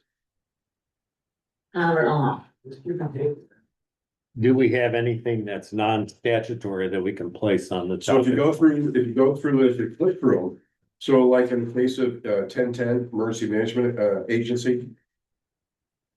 Listed director, key staff, deputy director, key staff, then the planner. Is a part-time position, that's the one I told there was a reduction in hours. If you go to the district attorney's office, 1015, excuse me, 1015. You'll see which one is statute, which are key staff. So in that, the DA's office in 1015. The administrative legal secretary is statute, the victim witnesses advocate is statute. The legal secretary support staff. The prosecutorial assistant is key staff, and the victim witness advocate, the second position is statute. If you go to officer of the commissioners, obviously the only one that's in there is the commissioners is town clerk. That office assistant part-time has been switched to finance. Right. If you go to human resources, it's a one-person department. If you go to the finance department, it's a one-person department, but we added the office associate underneath that position. And then in the budget, this is an increase. A staff accountant, a staff accountant or finance assistant, we're considering that a key staff position, which was recommended to us by the auditors. Under facilities, 1030. There's 3 staff, 2 are key staff and 1 support staff. Now, the support staff is the custodian, non-union. If you go to, listen, get a little rough here on the voice. If you go to information technology, key staff is actually the IT director, he's sitting next to me. And then there's the other support staff position that's added in the 2026 budget, because that's a one-person department. In registry of deeds, we just went through that one. Next one is probate, registry of probate. Probate's elected, the judge is elected, the deputy register is appointed, a union member. And the 2 administrative class 6 positions are union. You go to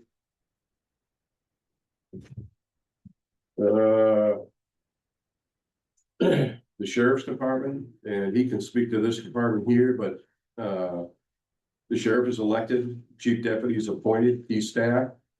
And then if you go further on down the list, lieutenant is key staff, and that's union. The rest are all union positions, all the way down to the administrative assistant.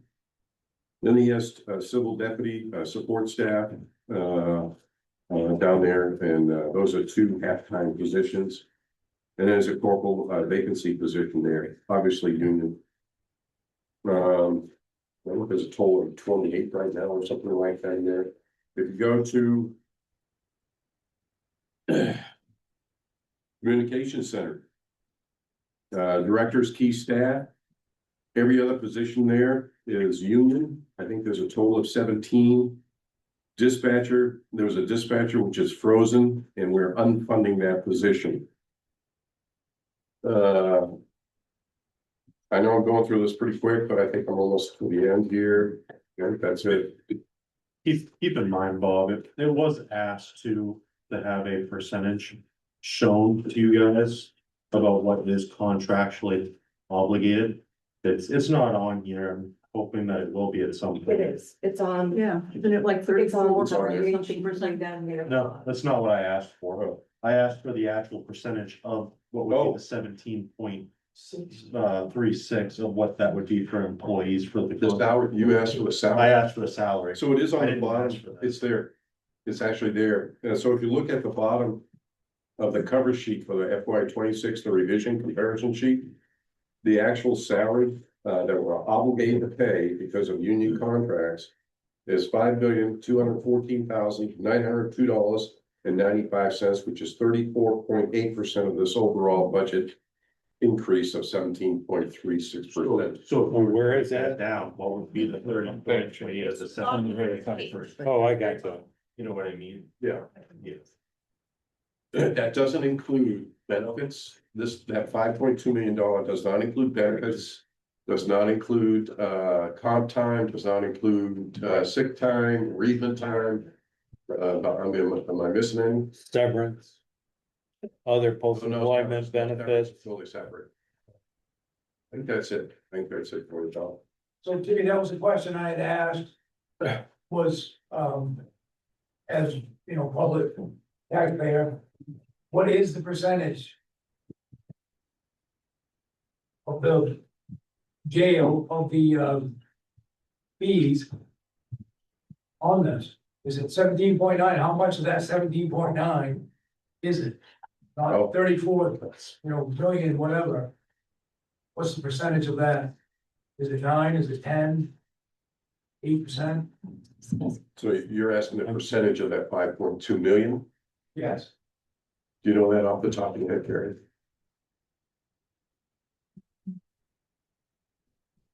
So what's the question? The question is, what is the percentage of jail salary out of the 5.2 million? Is that the question? Yeah, I think that's why I You have understand. a budget proposal, not proposal, but a budget that you're looking at right now, that's 17% Correct. increase. I think How much of that 17% comes from that? Comes from what? It is From the jail, contract. the sheriff, all that. you know what the percentage is, Gary? No, we looked at that and then we were right the first time. I don't think we have that percentage ready right now, Bob, but we can find that one. Okay. But are you asking jail salaries and Yeah, sheriff's well, salary? Salaries, union, all of it, how much is the contract stuff? Is that percentage adding Of up? the 5.2 million. It's a 5.2, I get that part of it. Yeah. What percentage of that is? So you're asking for a breakdown of what the part of percentage, it, what's sheriff, percentage. what's jail, what's, I know what it says. Okay. Okay. We'll get that number. Thank you.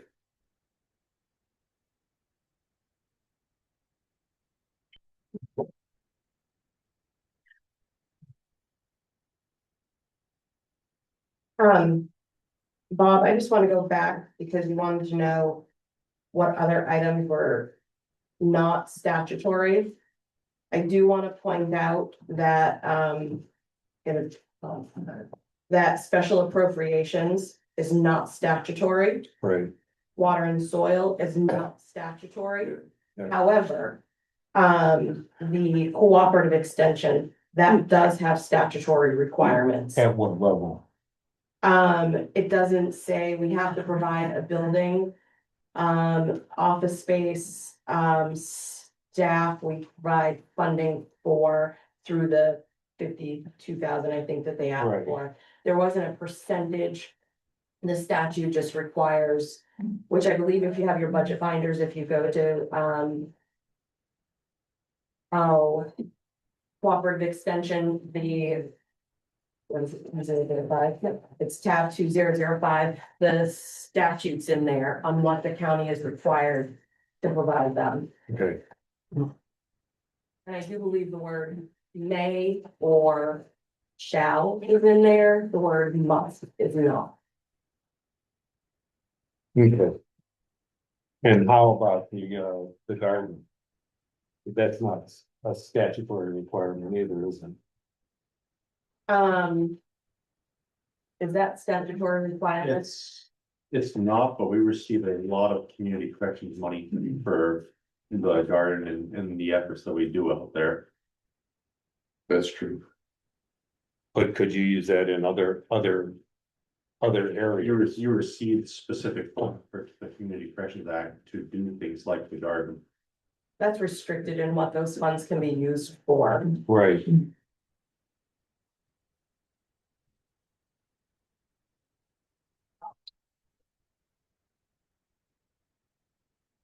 Harry? Where is the you said there was something in the packet about the statutory In requirement. your budget binder, In this, It under looks like 2005, we got this We nice got that. bright packet from you, May. Right. After Right. that is the County Extension Act.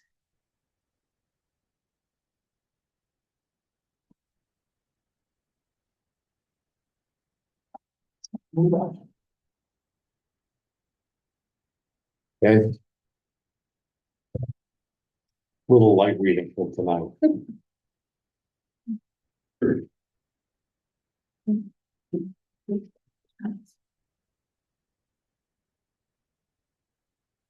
think you're on question 12. Yeah, I think I am. You say there's no titular positions in the county? Based on the definition of what titular is, no.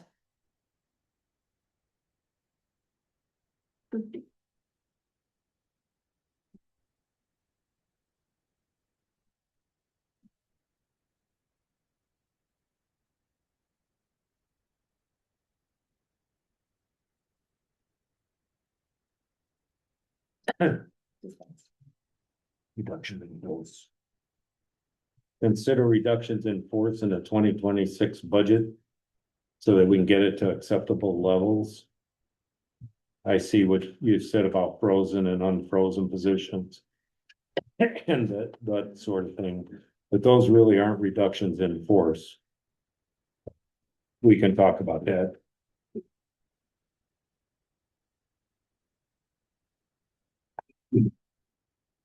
Review, revenues.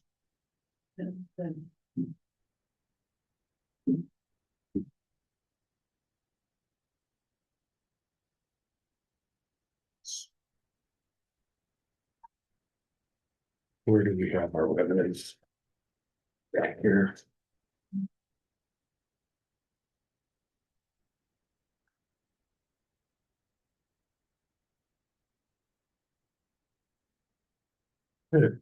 So we're showing, a million, almost 1,100,000 in, oh, that's 18 months. We're showing, 732,000 in, There was a, potential revenue. Go ahead. we received something that's not printed, right? Didn't you send us something? I thought I remembered seeing an updated list of Updated revenues, but I don't see it in here. Right. No.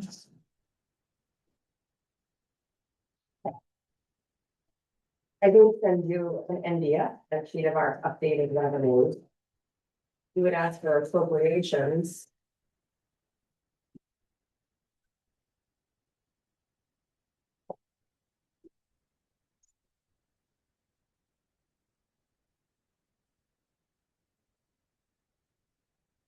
The projected revenue that, Pardon? the projected revenue that went up to 766,000. Oh, That's, so there was, we that were was, playing around with numbers and we looked to Oh, see yeah, if there could be any increase in revenue. And the only area that we really looked at, well, no, we looked at all the areas, but the only place that we saw that there was room was deeds, because the state is allowing an increase. But then we learned that there was this emergency housing bill, which is LD 2124, that could actually end up taking additional percentage away from the county's revenue. So we're not really sure what that might look like. I've had an extensive conversation with Sharon about this, and again, this is in legislature. So according to statute, Sharon, if you're listening, not Sharon, Stacy, if you're listening, correct me. Once upon a time, the counties received 10% of county or fees from the deeds. The state of Maine last year said we're gonna reduce that. You're going to receive 9.2%, I think it is. And they were supposed to have that reduction for a year, and then that 10% is supposed to come back to the county. Then this LD 2124, sorry, went before legislature, and they said, well, we're gonna take another percentage off. So now it reduced it to 8.2%, and then they're looking at that as a permanent reduction. So this would be money taken away from the county, which the counties use these revenue sources as one of our major revenue sources. So we don't know what that looks like right now. We could be losing essentially another $30,000 to $40,000 in revenue if this bill gets passed. I do know that MMA is looking into it, and the policy review committee, they are in support of it, but there's some caveats there. So I just don't know what that's gonna look like. They may be in support of a bill, but they're not in support of the funding for that bill. I mean, the legislature is great for coming up with all these wonderful ideas and then not funding any of them. And unfortunately, we suffer from those. So the County Commissioner Association is not in favor of that bill? Because of the way they want to fund it. Exactly. The concept is great. It's the funding stream, that hurts the counties. Sure, put it all on the back of the taxpayers. Exactly. And then So yes, Robin, you did see like 760 something, and that was playing around with numbers to see what that revenue could look like. And in your packet that you have in front of you, I actually reduced that revised budget back down to 732, just because I don't know what that income from deeds would look like. Okay.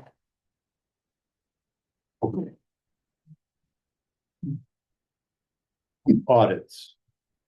So I did read the 2022 audit draft. Well, it was a fun afternoon. So we still got 23 and 24 to go. Where do we stand on those? So the soft date, and I'm pushing for a hard date. They're saying they're promising 23 on March 19th. And all they're telling us right now is that 24 is pending. So I'm assuming that it's gonna take another 4 weeks beyond that date, 6 weeks to get from the boards.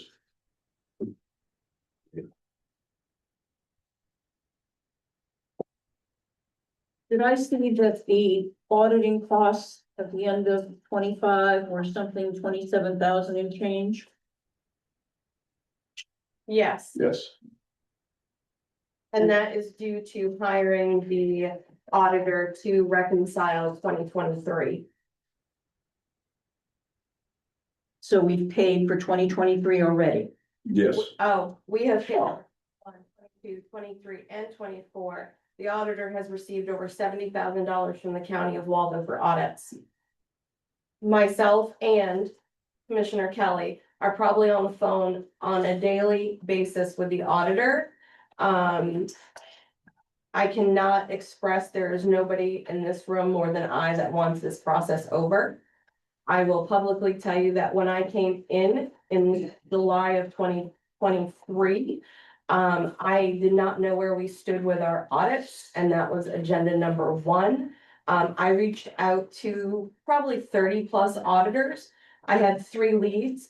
One I was hopeful for, and I think it was a bigger project than what he wanted to take on, because I asked them to do our 21, 22, 23, 24 audit, as well as single audits for ARPA, because we did receive ARPA funding. We needed single audits done, so they had to do the single audits for 21, 22, 23, and 24. So it was a lot for an individual. The other thing is I've attended multiple audit classes, and every instructor that stands up there works for a CPA has said, don't change your auditor. Auditors are extremely hard to find. If you have one, keep them. Again, I reached out to 30 auditors. I heard from 3 and only 1 brought a bid forward. And that is who we have. We do use RHR Smith. I do know that his company is growing. But we are where we are. And the pressure has been put on him multiple times, as Commissioner Kelly has expressed several times. 23 is a rough year. There's been multiple hands in the accounting software, people. And so I am at the point now with 2023 where I'm having to go through paper records. Having to scan and photocopy to get them the information that they need.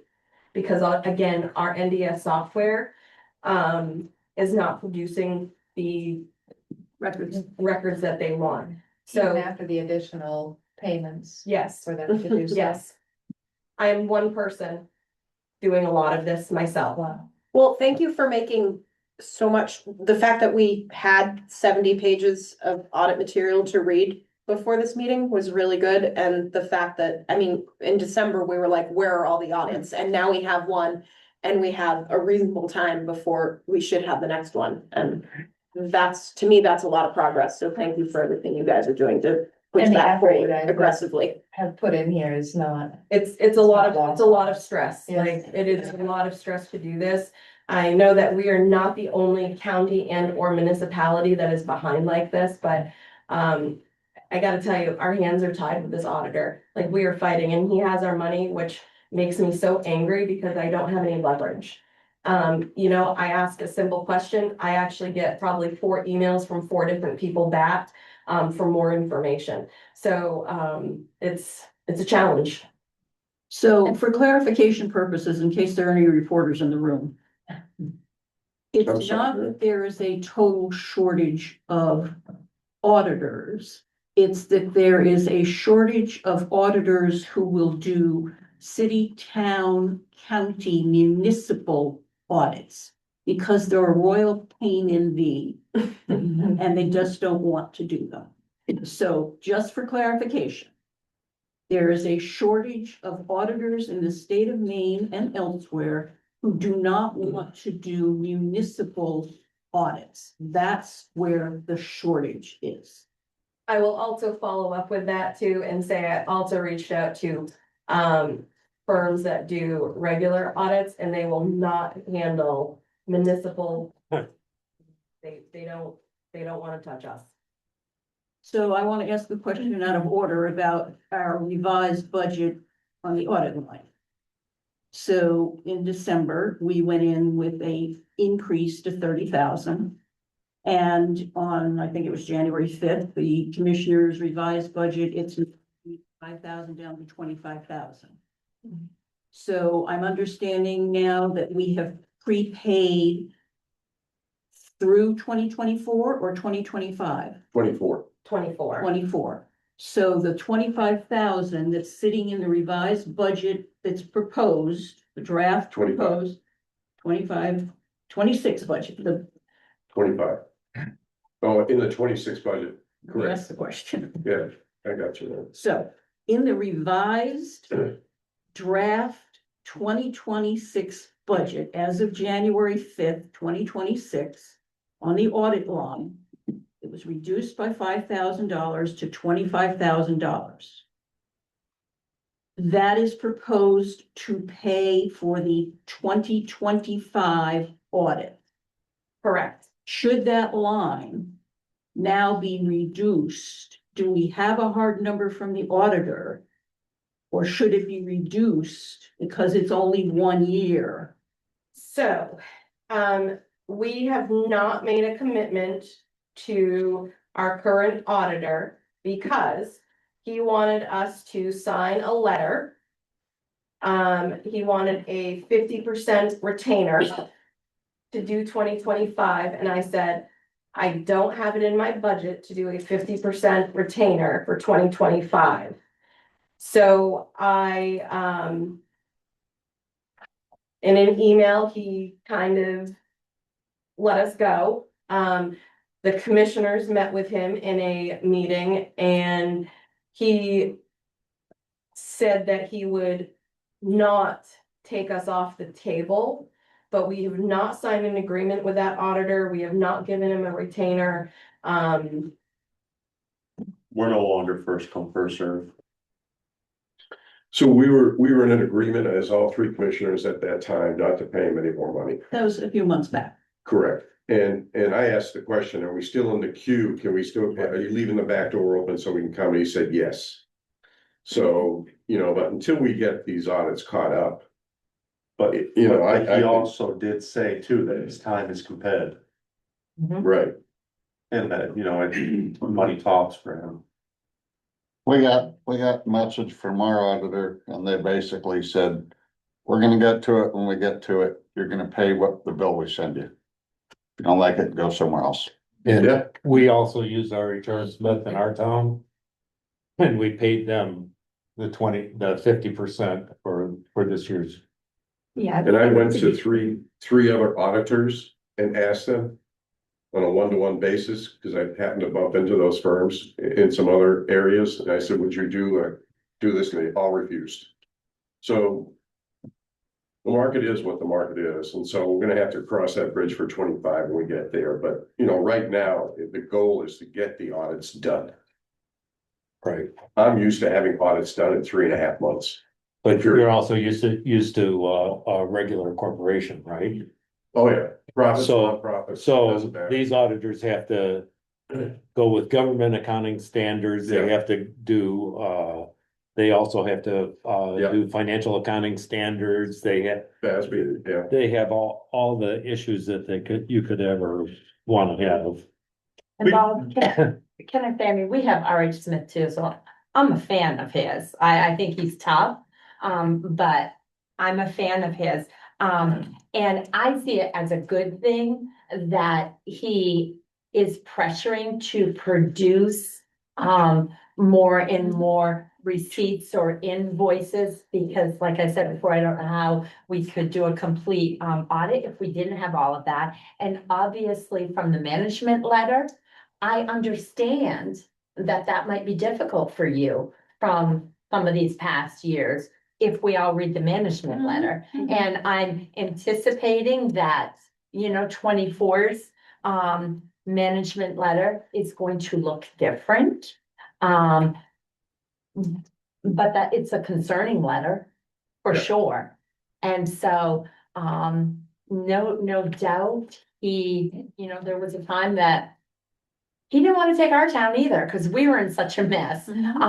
But I think he's tough, but I think it's worth it. And I will let you know that this year they did tell me 15 to 20% increase.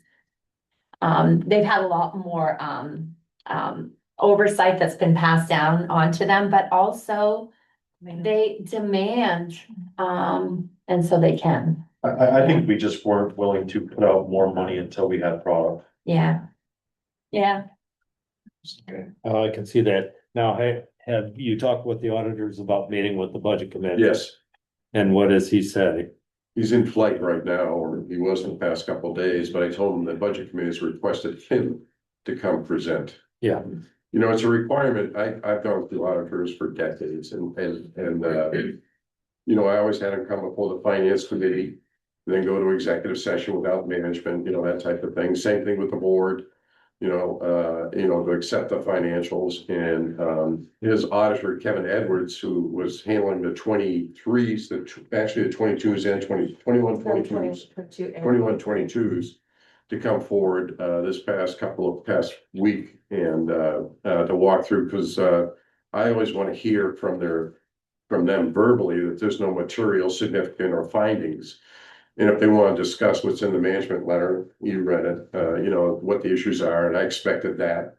But I had some questions on some other numbers that were in the report. I think there was probably, if you look at the recording, must have been 10 or 12 questions I asked. So, I like to hear from them. Sometimes they'll gloss over and wordsmith it, and not to use the Smith name in vain, but they wordsmith it, and you're trying to figure out what are they really saying, on those issues. So that's the reason I haven't come forward, but I did make a request to him, Bob. Okay, because specifically, I'd like to make sure that we're accounting for our self-insurance properly, that we've got the right severance liability booked. Yeah. That we understand what the unassigned or undesignated fund balances are. Yeah. And when you read the statute, this accounting can also have a tax relief account. And I don't know whether we've ever used a tax relief account. I was wondering, because I was asking for clarification for that. And so I think you're referring to the contingency fund. It sounds like a contingency fund, Which- but I believe the statute says that we can only have $100,000 in that contingency. there is a contingency fund, but there is also another fund that they allow you to have for tax relief. So if you had extra money, That's accurate. but I don't think we have extra money, so. I'd like to find out what he has to say through that. Mr. Chair, I need to come back to the auditor conversation. Sure. Carrie, Yes, did you say we have paid $70,000 to Yes. the auditor yes. in 2025? Over the course of 24 and 25. 24, 25. Okay, but in 2025, it's 27,000 and change. That is what we paid the auditor then this year. And that is to cover specifically what years or what part of what years? 24. I have my spreadsheet. We haven't signed up for 25 yet, I have not signed up for so 25. none of it was for 25. We had to finish paying some of 23. We paid, I think, a little bit of 2024. And then the commissioners asked to freeze paying until we start receiving product.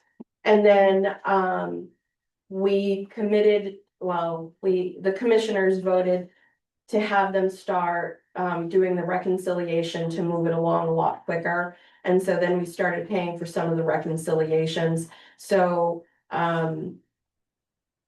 we owed, I think the end of December, beginning of December, 11,000. he called us up and told us that we owed $11,000 and that we needed to pay him. So that's in the 27 or you haven't paid it? No, that's in the 27. We have paid him everything he has asked for. As far as I'm concerned, we do not have any outstanding invoices with him. There is none. There isn't. And that would cover through the 2024 audit. Correct. Yes. So the reason I'm asking for this Sure. detail is because we have a budget line reduced to 25,000. And the only thing that's going to pay for is Is the the audit. 2025 audit, Audit. 1 year. So it seems high.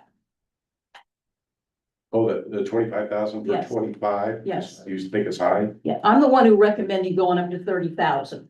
Correct. And the reason I did that is because that's what the city of Belfast pays for our audit. For your audit. Plus, we thought they'd have to hire somebody from out of Yes. state. Yes, so that's why I'm asking the So you detail, think the 25 is high now? because the 25 seems high based on what I've just heard. So I can't remember.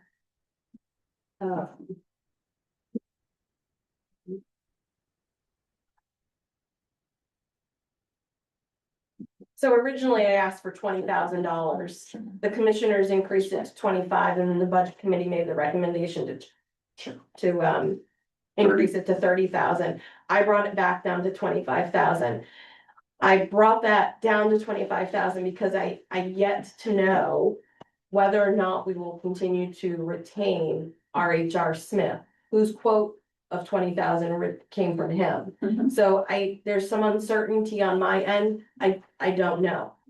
So when his quote came to you at 20,000, you were back at the $8,000 range from a prior year's billing. Yeah, You were in a whole different mindset. yes. Correct. We're in We've come a different long ball. way. We've come a long way in those few months. Yes. So I'm just gonna throw out there for conversation. We're not up to this conversation yet, but I wanna start putting it out there. And I do want to add I'm gonna that ask 20,000 prior to this, the audit figure was split between county and jail. And because we moved that jail cost center back here, Right. that 20,000 reflects the county and the So you're jail. thinking back to 20? I'm thinking back to 20, Okay, just saying. no, that's okay. And I'm not up to line by line yet, but that's the first volley.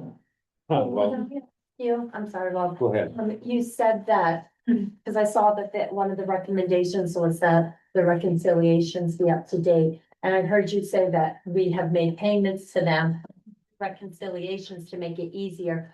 Who normally is responsible for the reconciliation? The finance director. Okay, so, to give you a little bit of history, once upon a time, I think the county only had like 8 accounts. Right now. In one bank, I have 38 accounts. Yeah. And then, well, actually, First National Bank, it's 56 accounts. 38 accounts are checking accounts, 16 of those accounts are ICS accounts so that we have insurance on our funds. And then at Bangor Savings Bank, there's another 6 accounts, so that's where you get your 44 accounts too. Yeah. Again, reconciliation, audit, your daily stuff, budget. Is all under one person right now. So any relief that I can get for, my office associate, who is also shared by these two, is a big help. So you have one person that is trying to do a lot. I go in with a plan of 99 things to do, and it's a great day if I get one done. Because I still have the daily stuff, I still have phone calls, I still have emails, I still have to do research. That's my. So I know that you'd mentioned before about maybe combining some of those accounts, because obviously we see having all these accounts, we're paying, I'm sure, a nice hourly wage to have RH Smith, balance our checkbooks. $150 Still an hour. waiting. Yeah. Letter is still out to the state auditor because you have to have permission to do that, or you have to notify them. We're still waiting on their ruling. So you're looking to streamline and Yes, reduce the definitely. number of accounts drastically. We've been talking about this for 6 months now. I think our goal, right now is to go down to 8 accounts. And we do also have restricted accounts, and when I say restricted, they actually are held by statute to what it can be used for. Like probate, that's a restricted account, deeds is a restricted account. And those, I think probate is Title 18. I don't remember what deeds is off the top of my head. Then you have drug forfeiture and seized evidence, those are, by statute. So there's a lot of rules and regulations when it comes to certain funds. You mentioned the state auditor. One of the things that we're supposed to do as a county is give the state auditor a copy of your audit report every year. Where the hell's the state auditor? Why haven't they stood up and say, hey, we don't have everybody's reports? All you guys are way behind. Well, Bob, they're getting ready to hook up with the FBI and shut us down. Yeah. No, we're hearing Bob Cricket's on that end of it, and I think one of the reasons is because if you look at the state auditor's website, they give you a status report of the audits that they have in hand and that are published. Yeah. And all the counties, for whatever reason, just starting at COVID, just start there. They couldn't get the audits done, and so a lot of counties were behind 3 and 4 years behind on their audits. I actually brought it up. I actually had a one-on-one conversation with Ron Smith, the owner. And I said, I looked at the state auditor's website and I figured out what you did. And he goes, what's that? I said, the easier audits you did, you got them done pretty quick to 24. And I said, so the lower hanging, there's about 5 counties.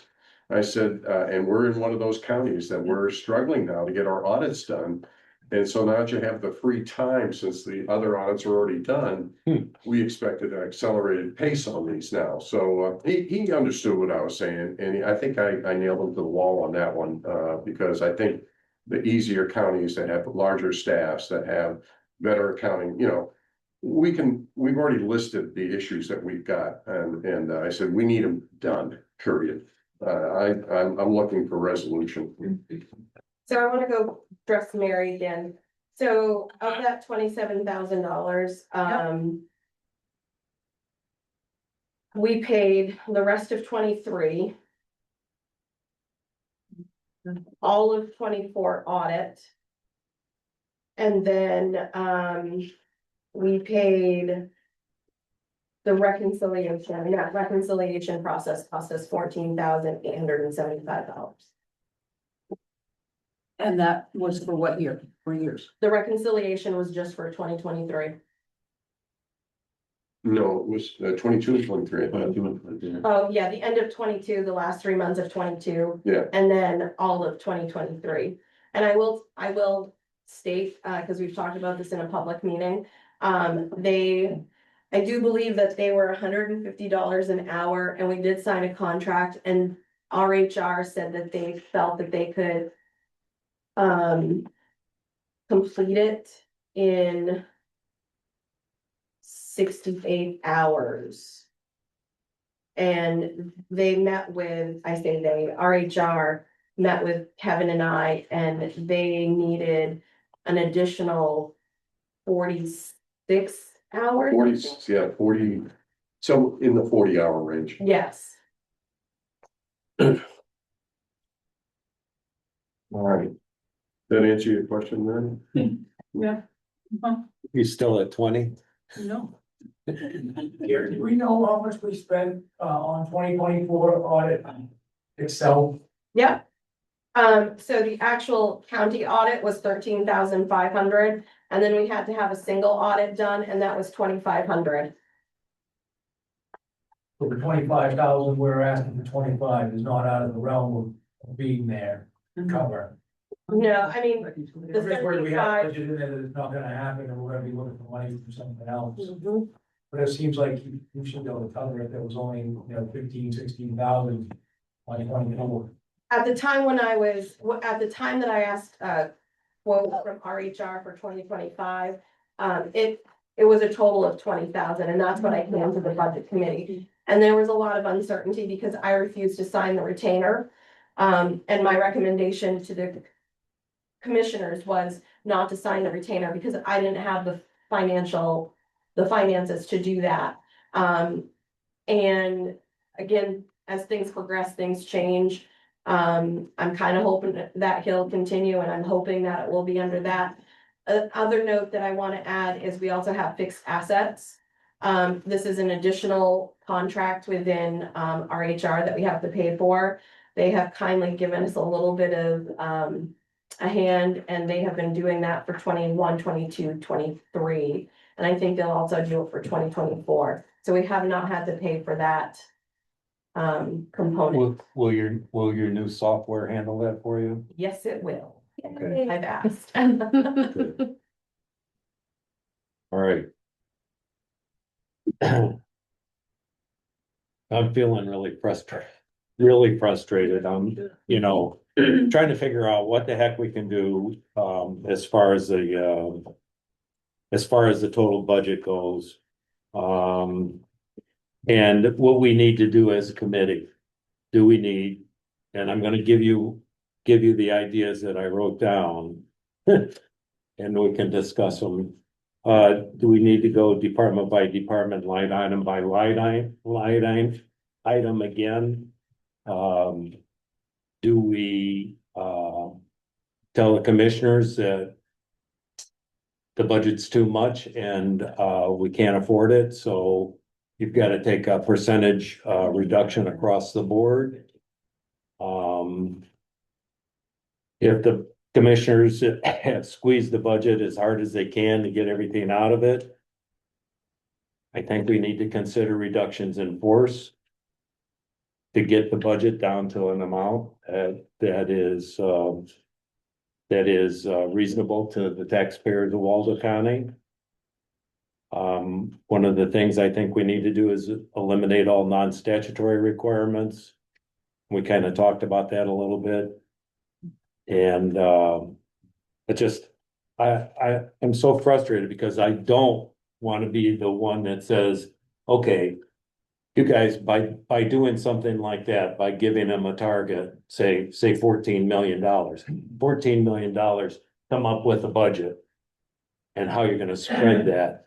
We'll probably be defunding the police to a certain extent. We'll be defunding a lot of the departments. And I think that we have to do that. Because I don't think we can just sit back and go, okay, well, we've worked really hard, they've squeezed it really hard, and now we're only at, what is it, 17.36%. I want to throw out there too, Bob, because I think it's important to fall on your own sword. We could have went potentially a little bit lower on this, but and I can't believe that I'm saying that, but I refuse to cut any special appropriations.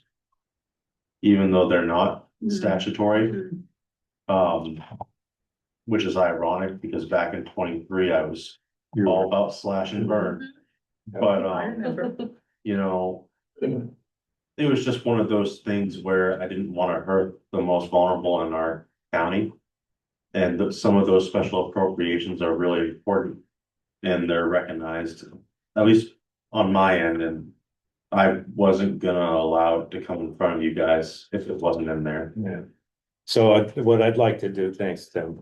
What I'd like to do is hear from the committee and get your ideas about how we should proceed. How should we go forward? Should we take a stand? I mean, if we don't stand now, what's gonna happen is your budget's gonna ratchet up this year. Next year, oh, good, we've got a $15 million budget that we can base our 10% increase on, not something lower. And it's almost like compound interest. The taxes just keep going up, going up, going up, and, you know, we can't afford it. And one of the reasons I think that we need to have a public hearing is because I think we need to take some drastic actions to make this budget palatable to the municipalities. So I'll shut up and listen to you guys now.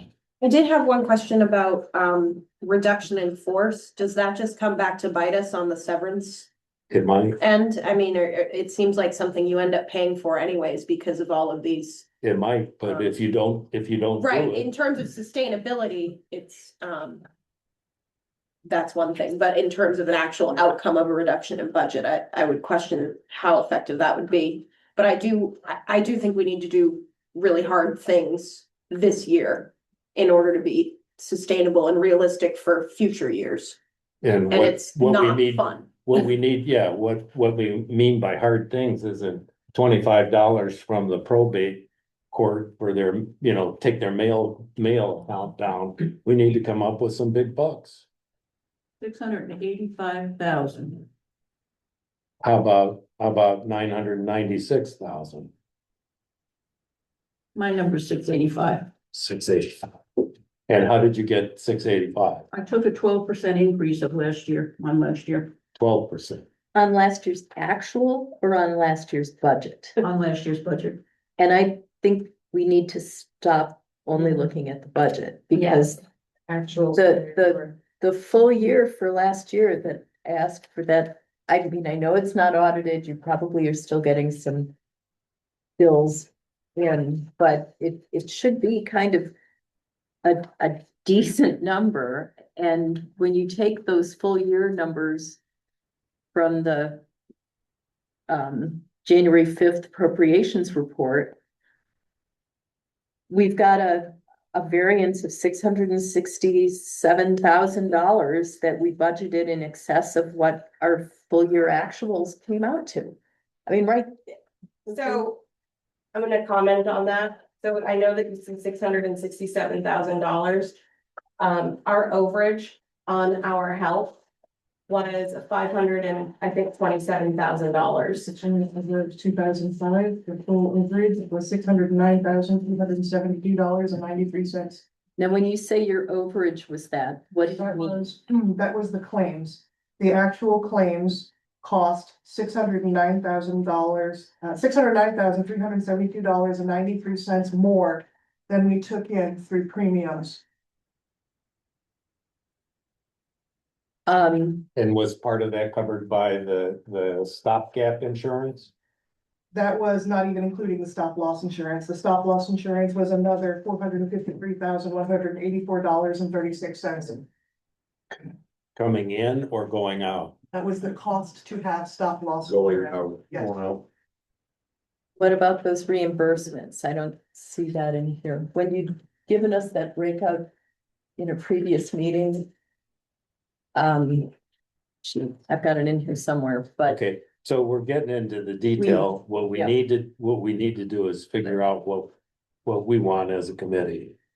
So, Mary, Mary has kindly given us a $668,000 figure. Well, can I ask what exactly you're talking about? Because I thought what we voted at our last meeting was that we weren't going to approve any budget till all the audits were in. Than what we did. So why are we, Well, we're trying to figure out what the heck we're gonna do, because what are we gonna do tomorrow? If all the audits came in tomorrow, what will we do? Oh, okay, I guess we'll have to vote on well, we'd have a much better idea of what's sitting in the reserves. general fund and stuff. I mean, Yeah, I don't know how much you can rely on that. You know, I understand what you're saying, I'm not sure what you mean. how much you're gonna be able to take out of it. Right. But. I mean, in the meantime, yes, I think honestly, going with basically. Last year's budget isn't the worst thing we could be doing. And just holding it as a level fund right now. I mean, that's where they are right now, Yeah. because we haven't approved the budget. Right. So they're locked into their last year's budget. Actually, no, No, no. Okay, Statutes say, because of the motion where you tabled the budget until audits came in, the county is only allowed to use 80% of the budget until you vote to turn the budget up or down. Another thing, we're talking about revenue and offsets. Revenue is not determined by the committee. There is a statute for that. Reserves, again, are statute and advised by the commissioners. And revenue is not to offset a specific line. The statute clearly says that it's tax levy. So the budget committee is to vote on a budget, and then any revenue from there is then offset. So solid revenue line is offset the tax levy. So your budget last year for the county was $12,778,000. I don't know the change off the top of my head. What was assessed to the towns was $12,019 and some change. So yeah, there was, because you offset offset that with that with the revenue. Sure, I understand that. And I do believe it was like Whatever it was, yeah. I understand, Yeah, well, I understand that too. you know? Well, I'm not sure. Well, I'm confused sometimes when Robin, when you talk, because you're like, well, you can offset this line and you can offset that line, and revenue can't specifically offset a particular it's a budget. total budget. It's the total budget. The revenues offset the assessment to the towns. Correct. Correct. And then if there is any overage, so let's say that I'm just gonna ramble off numbers at this point. So if we have a budget, in order to offset or have a tax levy, that has to be, we have to have funds over 20% of the previous year budget. I think it's 20% of the previous year budget. So if we have more than 20%, that more than can be used to offset. As of right now, based on what that $667,000, that is under the 20%. So therefore, the commissioners can vote to the first option is to, it's not first. The first thing they have to do is to replenish their contingency fund.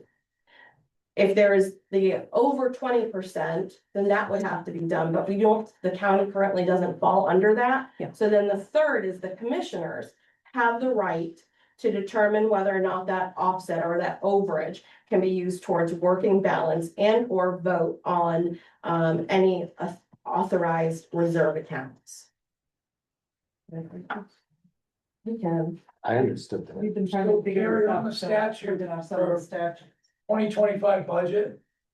Bob, is it okay if I share with the statute she's referring to? Sure, So you said this, the statute on the budget is that if it gets turned down, then you'll receive the 100% of the 2025 budget that we had, right? The amount, 12 million, whatever it was. So, correct, the motion that was made was they tabled it, and so the county can operate an interim at 80% of the previous year's budget Until they vote yes or no. until they vote to make a decision.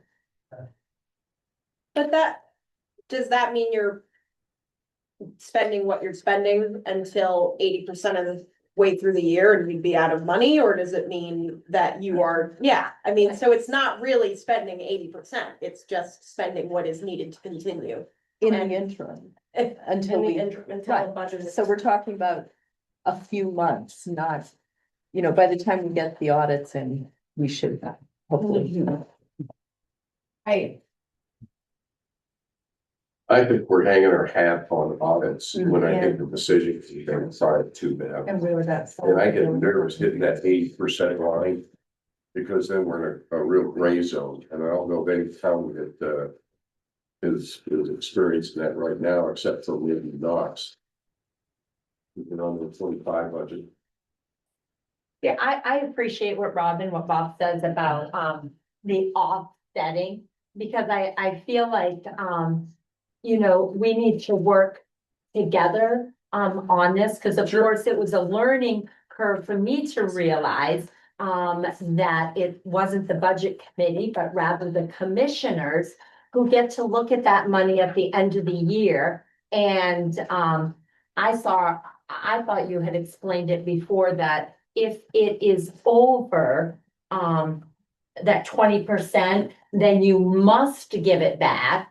Yes. But if it's 19%, the commissioners can still choose though, right, to give it back. So that's important to know. But also, I think that in the past, that's how we've got to the point that we have this 40-something checkbooks, because it's not the budget committee who gets to sit here and look what's left over and say, hey, we could use it for this and that, but rather the commissioners who get to say, oh, wow, there's 30% left, and we're gonna take that 10% and we're gonna put them in this new capital reserve account. And so. So what we're under we- by 19%. Yes. So what we then have the option to do is, if we're not gonna be made aware of these capital reserve accounts and this extra, is then our choice is that we do a very strict budget, and then you guys have to deal with that, right? That If you happened have last any year. money left over. That happened last year, case Right. in point.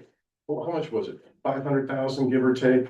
500, there was an error we had to correct. So 2 years ago, 2 years ago. in the So jail. the budget, it was a jail. The budget committee came back together and said, okay, we're gonna meet you halfway. And then the committee, now I'm not pointing at any fingers here, okay? So the committee said, the commissioners need to figure out and come up with the other half. I'm a firm believer, and this is what's driving me crazy, is expense follows revenue and revenue follows expense. That's how I work. And if we have a capital account, or if we have a reserve account, case in point, 5 of them for facilities, why do we have 5? Right. And we want to reduce it, so it's a facilities account, and clean that language up so that it says for X amount of dollars, whatever the cap is within that for facilities, let's call it $5,000. And you can't split invoices. I get very detailed on this because I want to know, not this year, but the following year, the year after and the year after that, that yes, we did that and it came out of this fund. And we're not moving funds around to cover who's on first and what's on second. To me, we budget, try to stay within the budget lines, and those reserve accounts are for those things that pop up. Case in point, the roof on the jail, which is a 50-year-old building, it's got asbestos in it. And I did coordinate when the snow melts to get a free look at that from an engineering firm to take a look at it. That we've got funds there to fix that building, because I don't want to build a new building, a new jail. But that's the reason, this is a transition year, and I think Brianna probably said it right. For me, it's a transition year. Clean up the accounting, make sure the numbers match up, they're in the right accounts, benefits are in the right bucket. Facilities, the utilities all the utilities are in facilities, and because I was talking today, what's our cost per kilowatt? I'd really want to know that figure, whether it be single phase or dual phase coming in, because there's a difference in the distribution number on that, to take a look at, so we know Next year, it's not gonna be so painful for us. I mean, this year is painful because of the 46 GL accounts that we realigned to get them the right accounts. Because I listened to the sheriff last year, that he said he's got stuff in his budget that doesn't belong there. And I listened to that, just as I listened to the public hearing for 2 hours and 45 minutes to everyone's complaint that the numbers are too high. So understandably, this money comes directly out of our pockets. I get that. But the point is how do we get there? If it's painful, the least pain there is, because we're paying for our past sins, and the past sins were, we'll just figure it out. And you never know where that money came from, or what's in that checking account. What's that checking account for? I want clarity on this stuff. And I want to be absolute on the clarity, because I'm a black and white kind of guy. I'm a numbers person. I look for where's that money coming to pay for that expense? You know, and we're talking about risks. I don't think ever in my career I ever rifted anybody. Not to say it's not going to happen in the future, but I've never done it. I've figured out something. But you know, at 92.69 or 65 FTEs right now, if we cut any rifts, it's cutting services.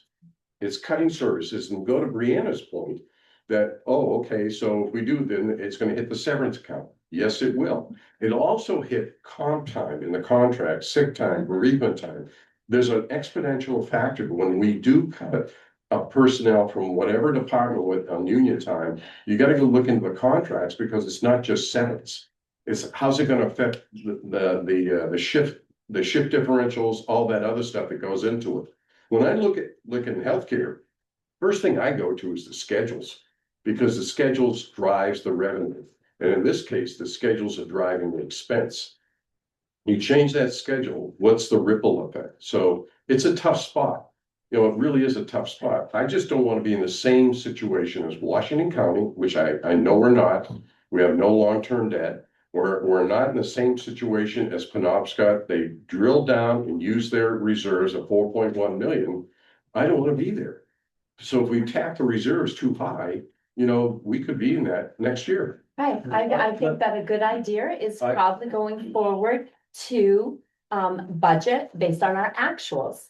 Probably disagree with Mary, and going forward, I think that if we had, you know, 2 or 3 years of actual numbers, because obviously what's happening is if we just increase the budget, you know, just look at the number that was budgeted from last year, go up 10%, but we're not looking how much was actually spent. And that's how maybe we end up with all these reserve accounts. So that's all I'm gonna say. And also just to say again, it's probably would be beneficial throughout the year if the budget committee, you know, had quarterly meetings or meeting every other month, so that we can be up on this.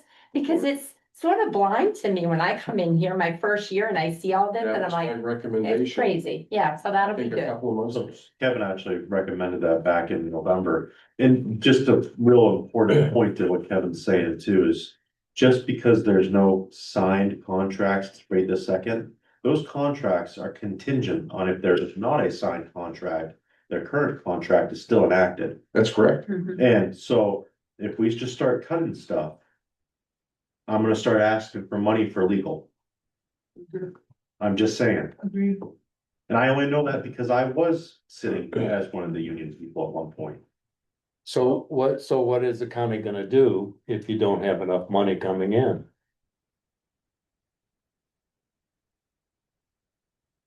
We'll be sitting on the other side of the bench. In court. So are you guys sitting there and telling us right now that this is it for the budget? That you do not believe that this budget can be cut anymore? I left 5 things on the table to see where the budget committee would go. Some are I wouldn't say they're statutory, but I think if we have to squeeze, I'll go and squeeze them. And it might irritate a few people, but I will squeeze it. If you're looking for $1 million, boy, that's gonna take a lot. I have no idea on that one. Because for almost 3.5 weeks, I'll tell you, right in the employee benefits line, you know, in 2025, I guarantee we've got over 200 hours staff time in those numbers. And the risk on that line is actually is the stop loss. I think I'm at risk for $120,000. So we used to joke about it. He was called fast, I was called slow because he talks too much. Just saying. But my answer to your question is no. I don't think that we're telling you guys that this is what it will be. Obviously, we're flexible, we're gonna go. I mean. Just because I say I don't wanna cut special appropriations. At the end of the day, you guys cut it, it is what it is. But I wasn't gonna put it in front of you. Cut it. So what are you gonna get? A few $1,000s if you cut Yeah. special appropriations? We need to get big bucks. The statute stuff is a drop in the bucket too, out of, you know, if we're talking $7,000. It is. I mean, you gotta $1 get to the point where you say, hey, the county does not have the money to do this. Now, what do? How do we move forward and still provide a minimum, a reduced service, whatever it is? And that's why I think it's important to do a public hearing. So, if you take out of special appropriations, which I know is not much, and you take out water and soil, which I know is not much, I think it's what, $37,500. That's correct. It drops your percentage down to 17.06. Right. It doesn't take that much out, Cause, and it, no, I um, mean, it's like taking $25 from the probate court. I feel like we've kind of gone off in a direction. This. Were we gonna talk about this severance liability? Yeah, we haven't talked about that. We skipped I that. mean, What are you talking about? just haven't gotten there yet. well, Well, true, but I think it's a little premature to be talking about, I mean, we've gone in this, oh, well, if we cut out, you know, all of our non-statutory stuff. And we're agreeing, it's a drop in the bucket. So to me, it's not the best use of our time to spend a lot of time talking about that when we still haven't really talked about the health plan and the severance reserve, and those are much bigger parts of this budget. So, yeah, but you had Bob also put on the table, what's the point of going forward if there's no audits? So that's. I guess I don't see that there's a tension between the two things. We're saying that we, Well, I thought we would get information from the auditors on the severance plan, okay, okay? is that what? Because I wanna know what they think the liability is. Their liability, it's in the audit report, the last time I looked at it, it was $650,000 is what the severance liability is. They're 22. Yes, that was for 2022. Now, I think that the laws have changed on how that has to be calculated, because that was only on sick and vacation time. We need to look at, other obligations that we have to pay out, which is AOCH, comp time, we have sick buyouts, vacation buyouts. We have sign-on bonuses. So we get so you've got a premium pay for some of this. And we're working on a beer budget, not a champagne budget. So we gotta figure out how to get there. So I ended 2025 in severance in the negative of $17,720. I have $35,000 worth of expenses right now coming out of severance, and so that puts us in the hole of $55,182. And we don't have any balance in severance reserve, you're saying? No, You're it's- in the red. It is in the red. Okay, That's 2025. We ended 2025 in the red. right. And what we have in the 2026 budget is $386,000. Which 236,000 of that is severance. 150 is for information technology, which will be used to over the next, I think, 5 years, increase that reserve for information technology for servers that have to be replaced because they will no longer be under warranty. Right. And the 236, that was calculated based on our sign-on bonus obligations and the impossible question that I asked our department heads, which is, who do you foresee getting, potentially retiring? And out of the 11 departments, I'm looking at a potential of 9 retirees. Right. Which that was based on their current Yeah. buyout and their current rate of pay. So that could increase. Also in your packet, you'll see that we spent out of severance in 2024, 160,102.24. And in 2025, we spent 213,960.40. Again, I couldn't tell you who's going to get done tomorrow. I couldn't tell you all those 9 are going to get done. But, and then what happens with our budget could make an impact on that. So we're already going into the red. In that account. Well, Rob, what was your question on benefits? Well, again, it's tricky to compare because now we've got all the jail included in here, where looking at anything previously, we don't have them all together, but. And this doesn't have the full year expenditures in here. It does. Updated. It's been The updated. current year, 2025 is accurate. Oh, so this one is accurate, Correct. it's sort of department specific. Yes, we had to use the numbers for 2025 or create what we needed for 2026. Oh, that's good.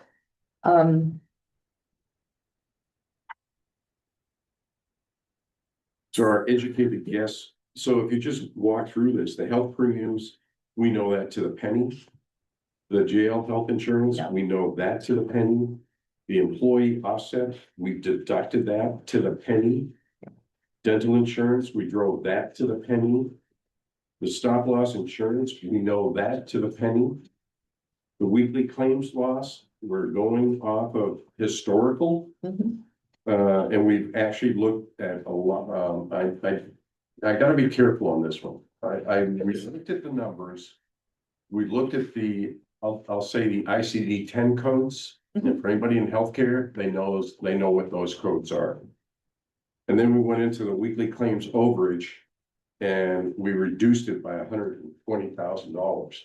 So the two variables in the dental and medical, the two variables is the weekly claims actual and the weekly claims overage.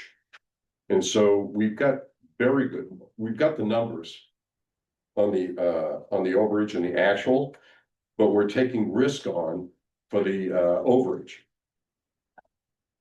There is potential in there, even though I'm taking a risk of 120,000, there is a potential savings in the weekly claims actual. But we're not sure about that. It's on that risk, it's 50 to 60%.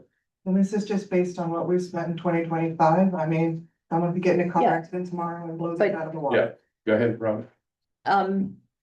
The sheet you'd given us in the previous meetings when we were talking, I mean, I know there's the stop loss insurance we're paying, but the reimbursements, you're saying we're getting no reimbursements?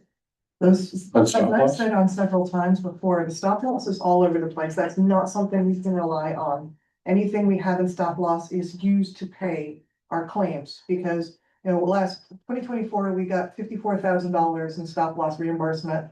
Last year we had 400,000, but we still had to pay out 600,000 in overages. So anything we get back is immediately used to pay our claims, and we don't know what we're gonna get back. We don't know when it's gonna come back. It could be 15 months from the day that it happened. So if something happened today, we might not get reimbursed for it until the 2027 budget.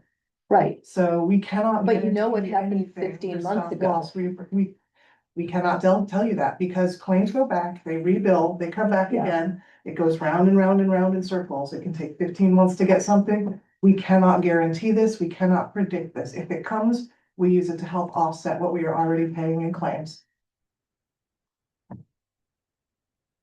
You think that number should be lower? It's not a satisfying answer to me to say that we can't do any kind of prediction of what we might be getting reimbursed for claims that we are already aware of that are in the I've already pipeline. looked at the claims. On The a stop loss, it's the Yeah, ones where we get reimbursed up to 18 months after the fact. 15 15. months. So if it's in August, it's over 2 budget years.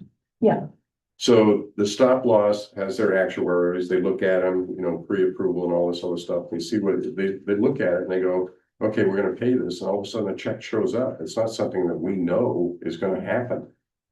But on the other side of it, the weekly claims actual, you know, I think there's some wiggle room in there, but I think my risk is about 60%. And I could be off $330,000. I'll go back, well, How much do you think is in there? Or no, do- the numbers that you throw around frankly don't make sense to me. I mean, you just said you're off 60% or 60. no, I said my risk, Okay. There's a my risk. risk. Yeah, I personally calculated at 60%. If we can make something happen, then the county has a potential of saving $330,000. But my risk of it happening, of me being successful, is probably 60% no. So we're having to build this in because we've got this risk that we have. to- And that's why I want to talk to the auditors about what they think, how they think that risk or that expense ought to be calculated. I don't know. Well, then the other thing is, you know, if you look at the health reserve account, you know, there's not enough money there.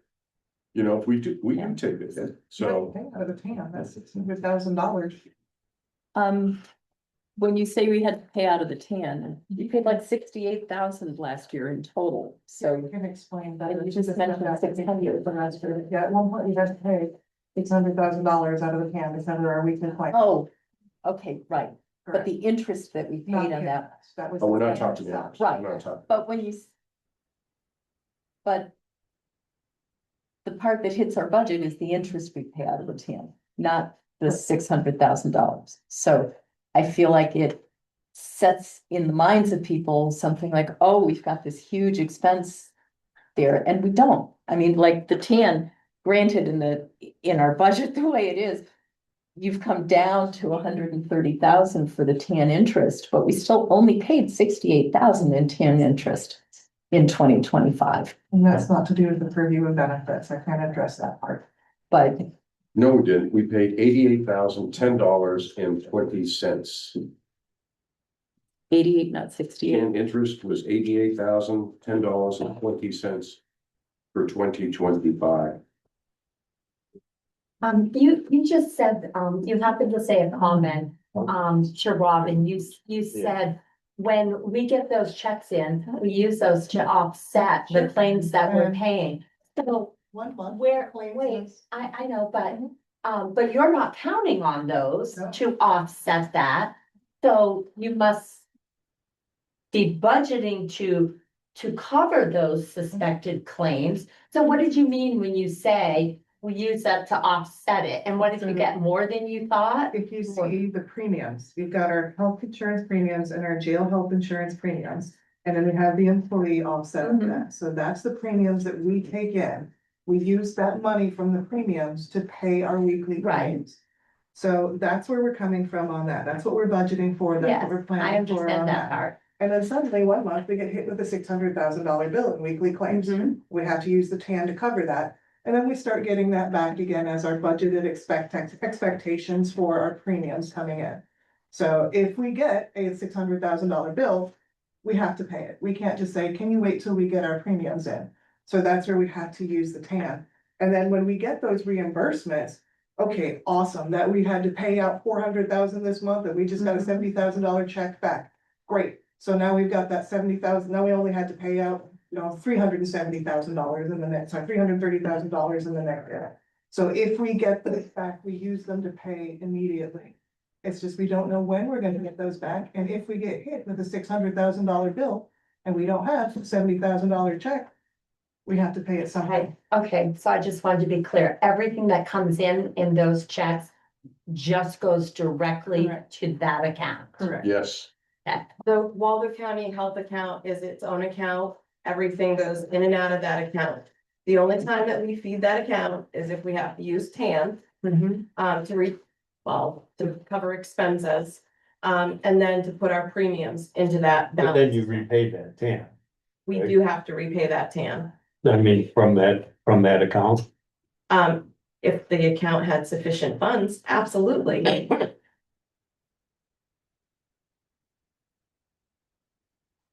And so you're saying because you don't know when you're going to get a reimbursement check, you choose not to budget any money for reimbursement checks. Correct, because it couldn't possibly not hit until 2027, something we get now. Right, but my point is, Okay. so those payments that we made for those claims in 2025 Mhm, and 2024 mhm, that are currently wending their way through, mhm. and there's a 15-month cap on when they can reimburse them Mhm. to us. Yeah. You're saying we don't have any idea if we're truly going to get a reimbursement? So let me explain how a lot of this works with healthcare. So let's say you go today, you have a heart attack, you get in a car accident, you get a $300,000 bill. That bill hits our account next month. We have to pay that 300,000. Then in the meantime, we go back and forth with the insurance agency, and now the insurance agency talks to the hospital and they say, well, no, actually, it shouldn't have been 300,000, it should have been 100,000. Then the hospital disputes, then the insurance company disputes, then it goes back and forth and back and forth. And finally, after they have gone through their internal resolution process, it is now in January of 2027, and the hospital goes, fine, yes, we overpaid $100,000, here's your $100,000 back. So that's what happens with every single claim that we have. And all of that is hidden within the insurance companies.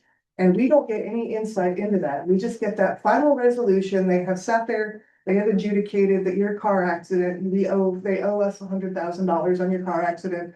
And then a year and some months later, they give us the money for that.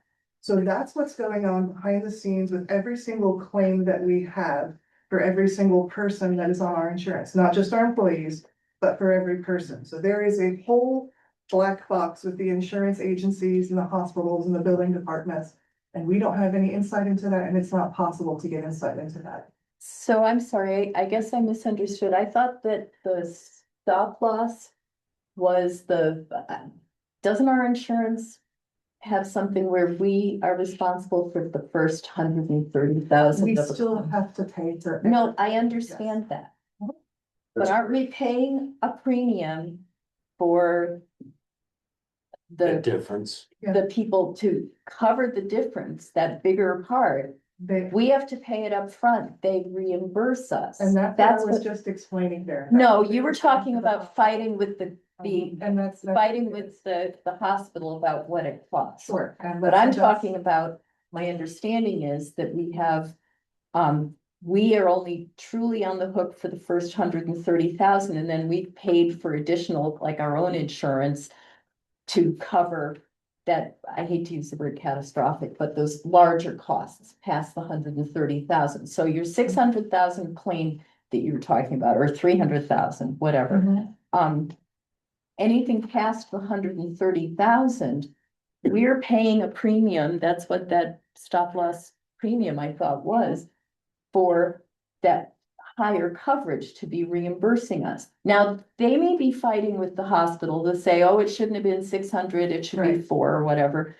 But aren't they still ultimately reimbursing us for what we paid above the 130,000? Eventually, but again, we still have to pay that 300,000. Doesn't matter what the stop loss is, anything like that. We pay that 300,000. And then slowly they sit there and they negotiate out that other $170,000. And then eventually, after they've sat there and negotiated everything out, then it'll slowly come back to us. That 100,000, okay, cool. Out of that $300,000 bill that I said, we had $130,000 stop loss insurance. So at some point, we got a check for $70,000 back, but they're still arguing over that remainder. And that doesn't change the fact that we had to pay that 300,000 up front. That's what it means to be self-insured, is that when we get the bill, we have to pay that up front. then the stop loss kicks in, then they look at the negotiation and they argue over that for months and months. And then it starts trickling back to us. And But that's the part that's the black Yes, box. but what I'm trying to get at is, let's stick with 300,000 as Sure. the example. And 130,000 is what our share is. Correct. That 170. Mhm. Do we ever get the full 170 No. back Eventually. from, And and it can be a combination of from our secondary insurer or whatever, or from the hospital. correct. And it. But it will add up to the total that we paid. Like if the hospital gets the insurer, our secondary insurer to say, no. It's not, well, you're right, we should only have charged you an extra 100. So the hospital's gonna send us that extra 70,000. Yeah. And then our secondary insurance is gonna pay us the 100,000 that the hospital paid them. Mhm. So we do ultimately get the 170,000 back. It could take up to 15 months to get back. So my point is, today, let's pretend that today was 18 months ago, or let's say, okay. 18 months ago, we had this 300,000. By 15 months after that, so 3 months ago, we should have completely gotten the 170,000 resolved at that point and back to us. By 15 months after, you will eventually get it back. We have no prediction on when that's going to be. I And we understand still- that, But but do- we're also in a rolling situation where you've always got things, and that, like, we know in 2024. People went to the hospital, they had their heart attacks and they were in their car accidents, and so we know those bills. And we know that those bills. The extra above the 130 that we're on the hook for.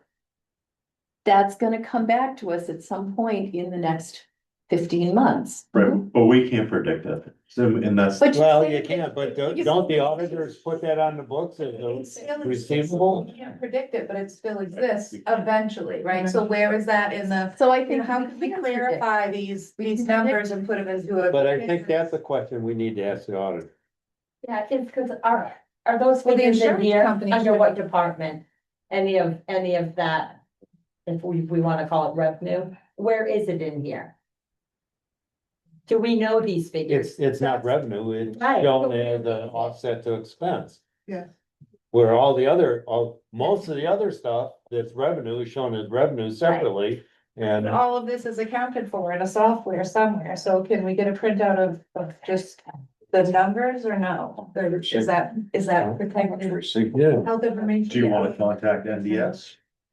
No, we're just All calling right. like a nice Yes, general because we could. amount of how much money last year. Okay, so Why we had. to- we're beating this one. Yeah. Do a whole other meeting on this question. Yeah.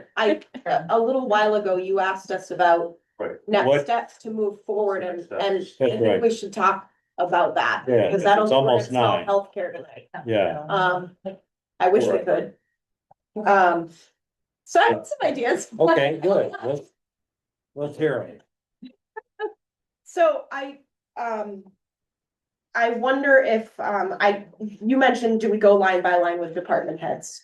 That's 10 meetings. We've done that. I think we know a lot already. Yeah. And most of that is still relevant to the budget we're looking at now.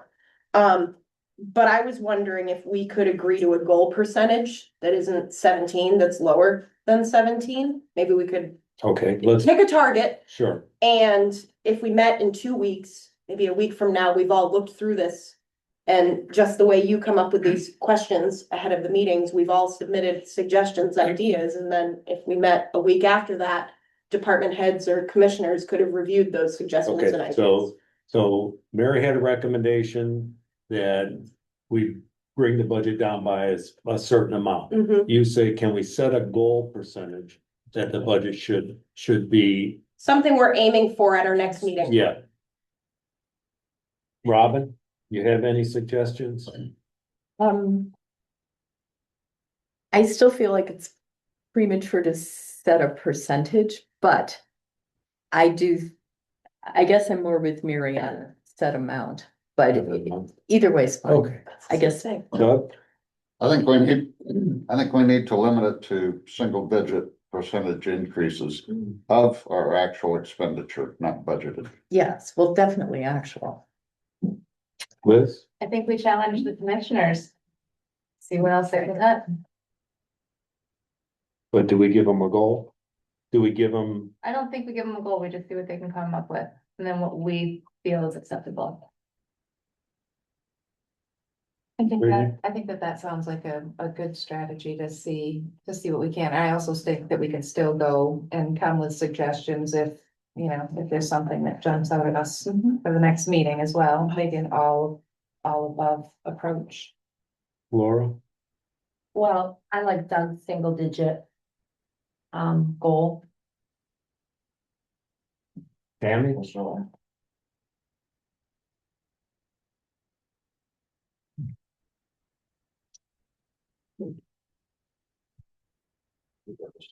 Tammy? Oh, she's. Oh, you're muted.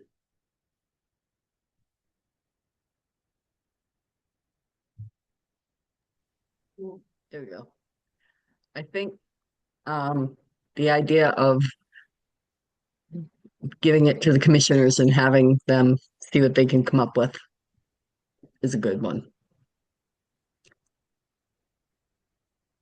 Mr. Chair, we had one commissioner that half hour ago said he had 5 things on his list that he could Pull talk out. about.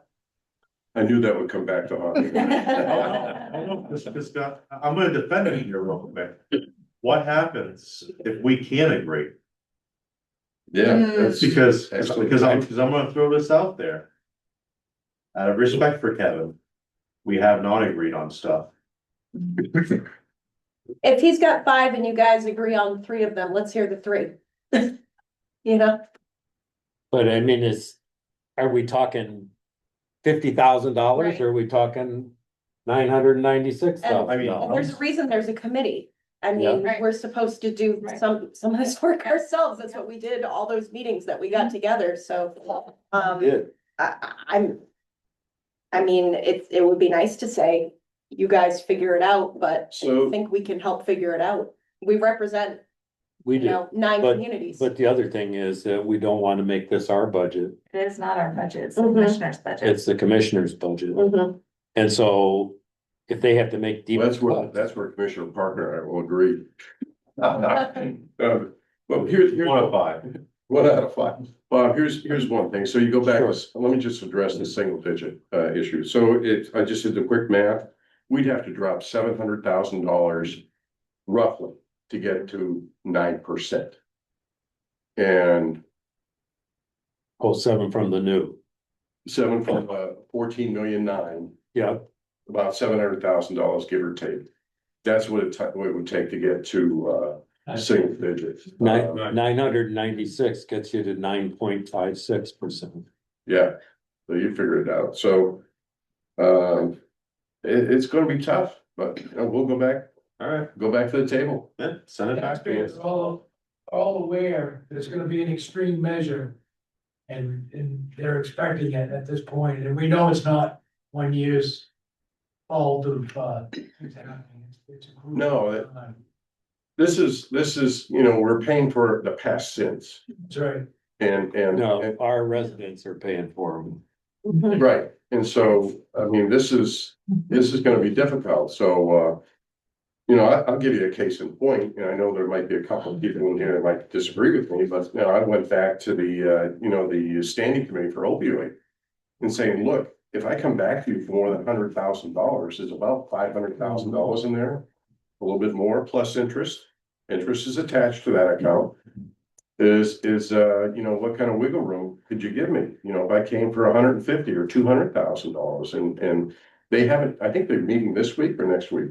So I can't remember. I can't remember, but anyways, I was looking for money to help reduce that medical line Yeah, for the opioid for the, you know, on that issue there, $100,000 is a good grab. If it could be 200, it'd even help even more. You know, in the end, $1.6 million from 2022 through 2038 is not a lot of money to solve a problem that we can't solve. I'm just trying to move the needle a little bit and, you know, so there's an avenue there. You know, will they agree to it? In the end, it's the commissioners that decide how that money's gonna be The spent. problem with that, Kevin, is that that's like using a grant to hire a person. Right. Okay, I've Exactly. used it this year, but next year, my budget's gonna go up by And that's what I'm $100,000. is to make a budget that makes sense, that's livable, that we don't drain our reserve accounts that we've got in place to go forward.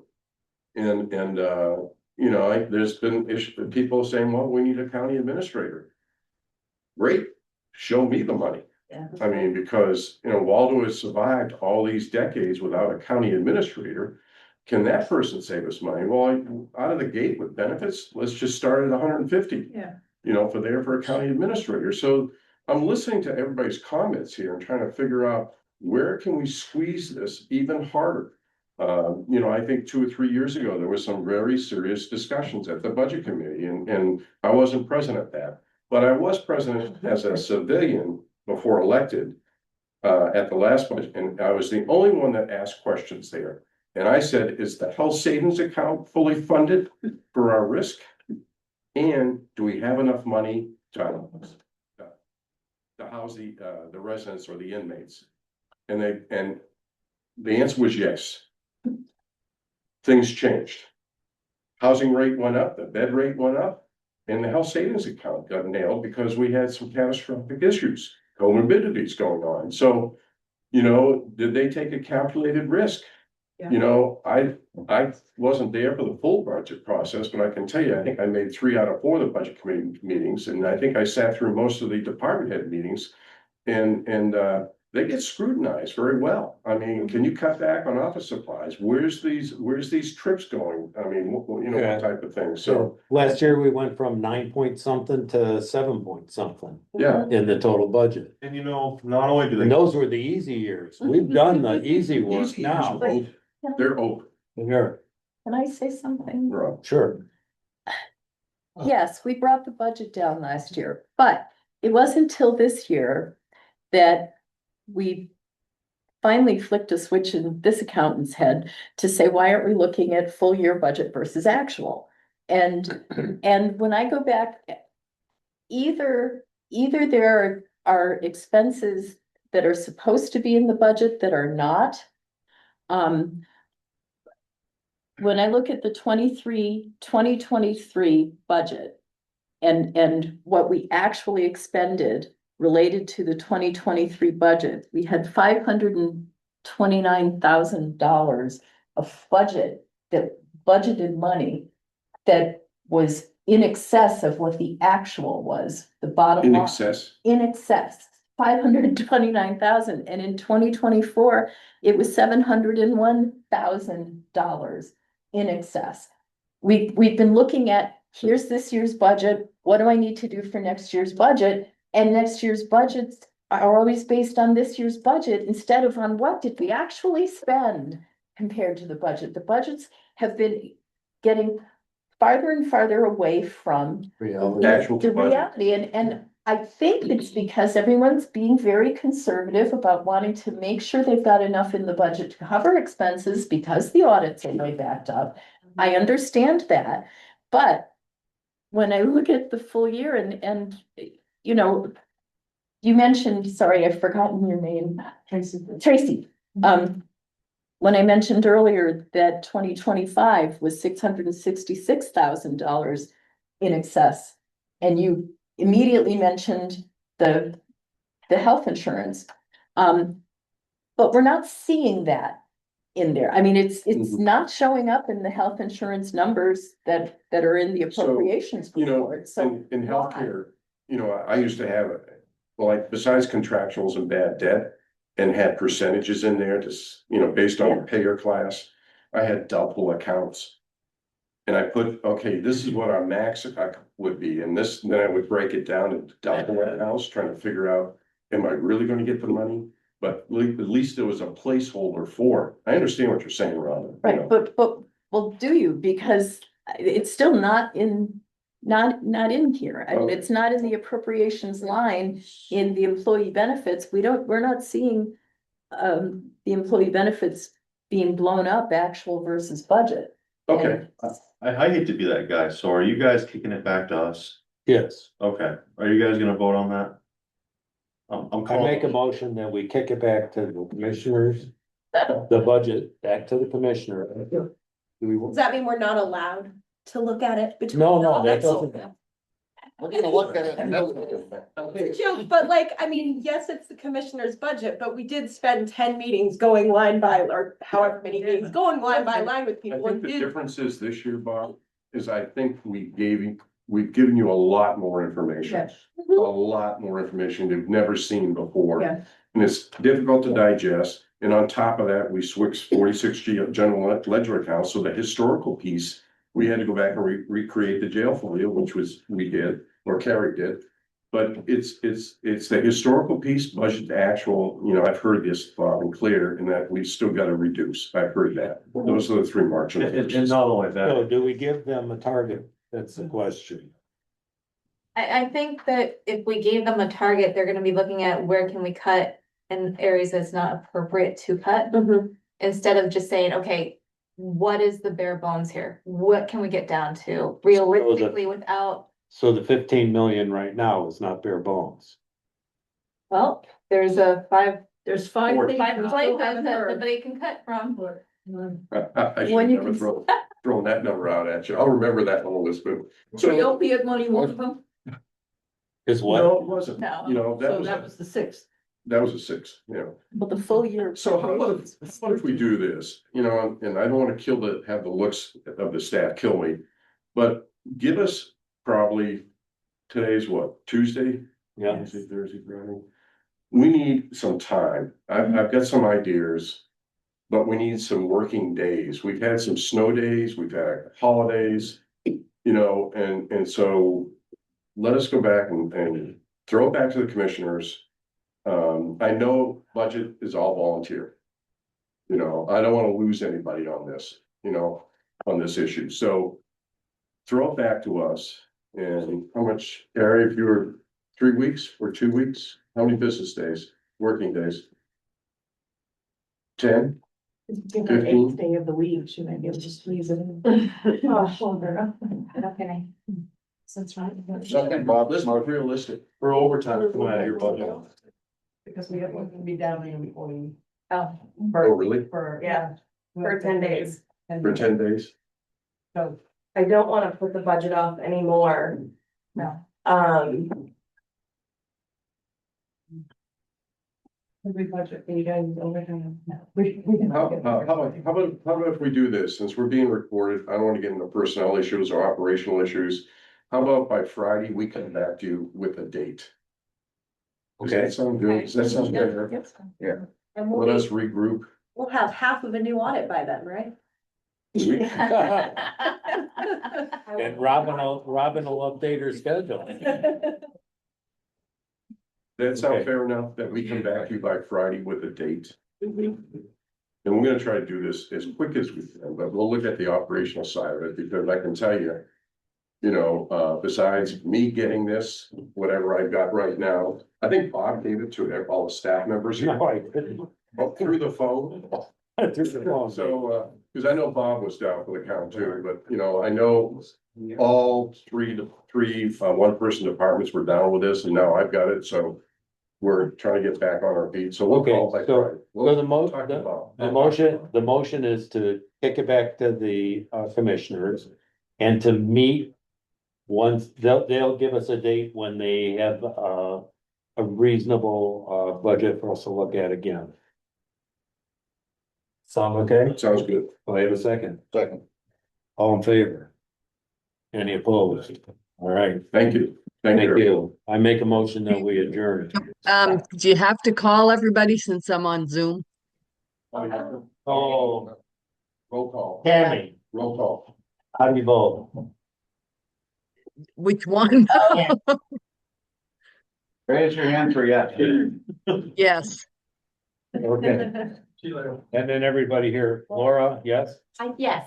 Brianna? Brandy, yes. Brandy. Liz, Yes. Doug, Bob, yes. Yeah. Yeah, Brianna, Yes. okay. Thank you. Thank you. Well, I get another.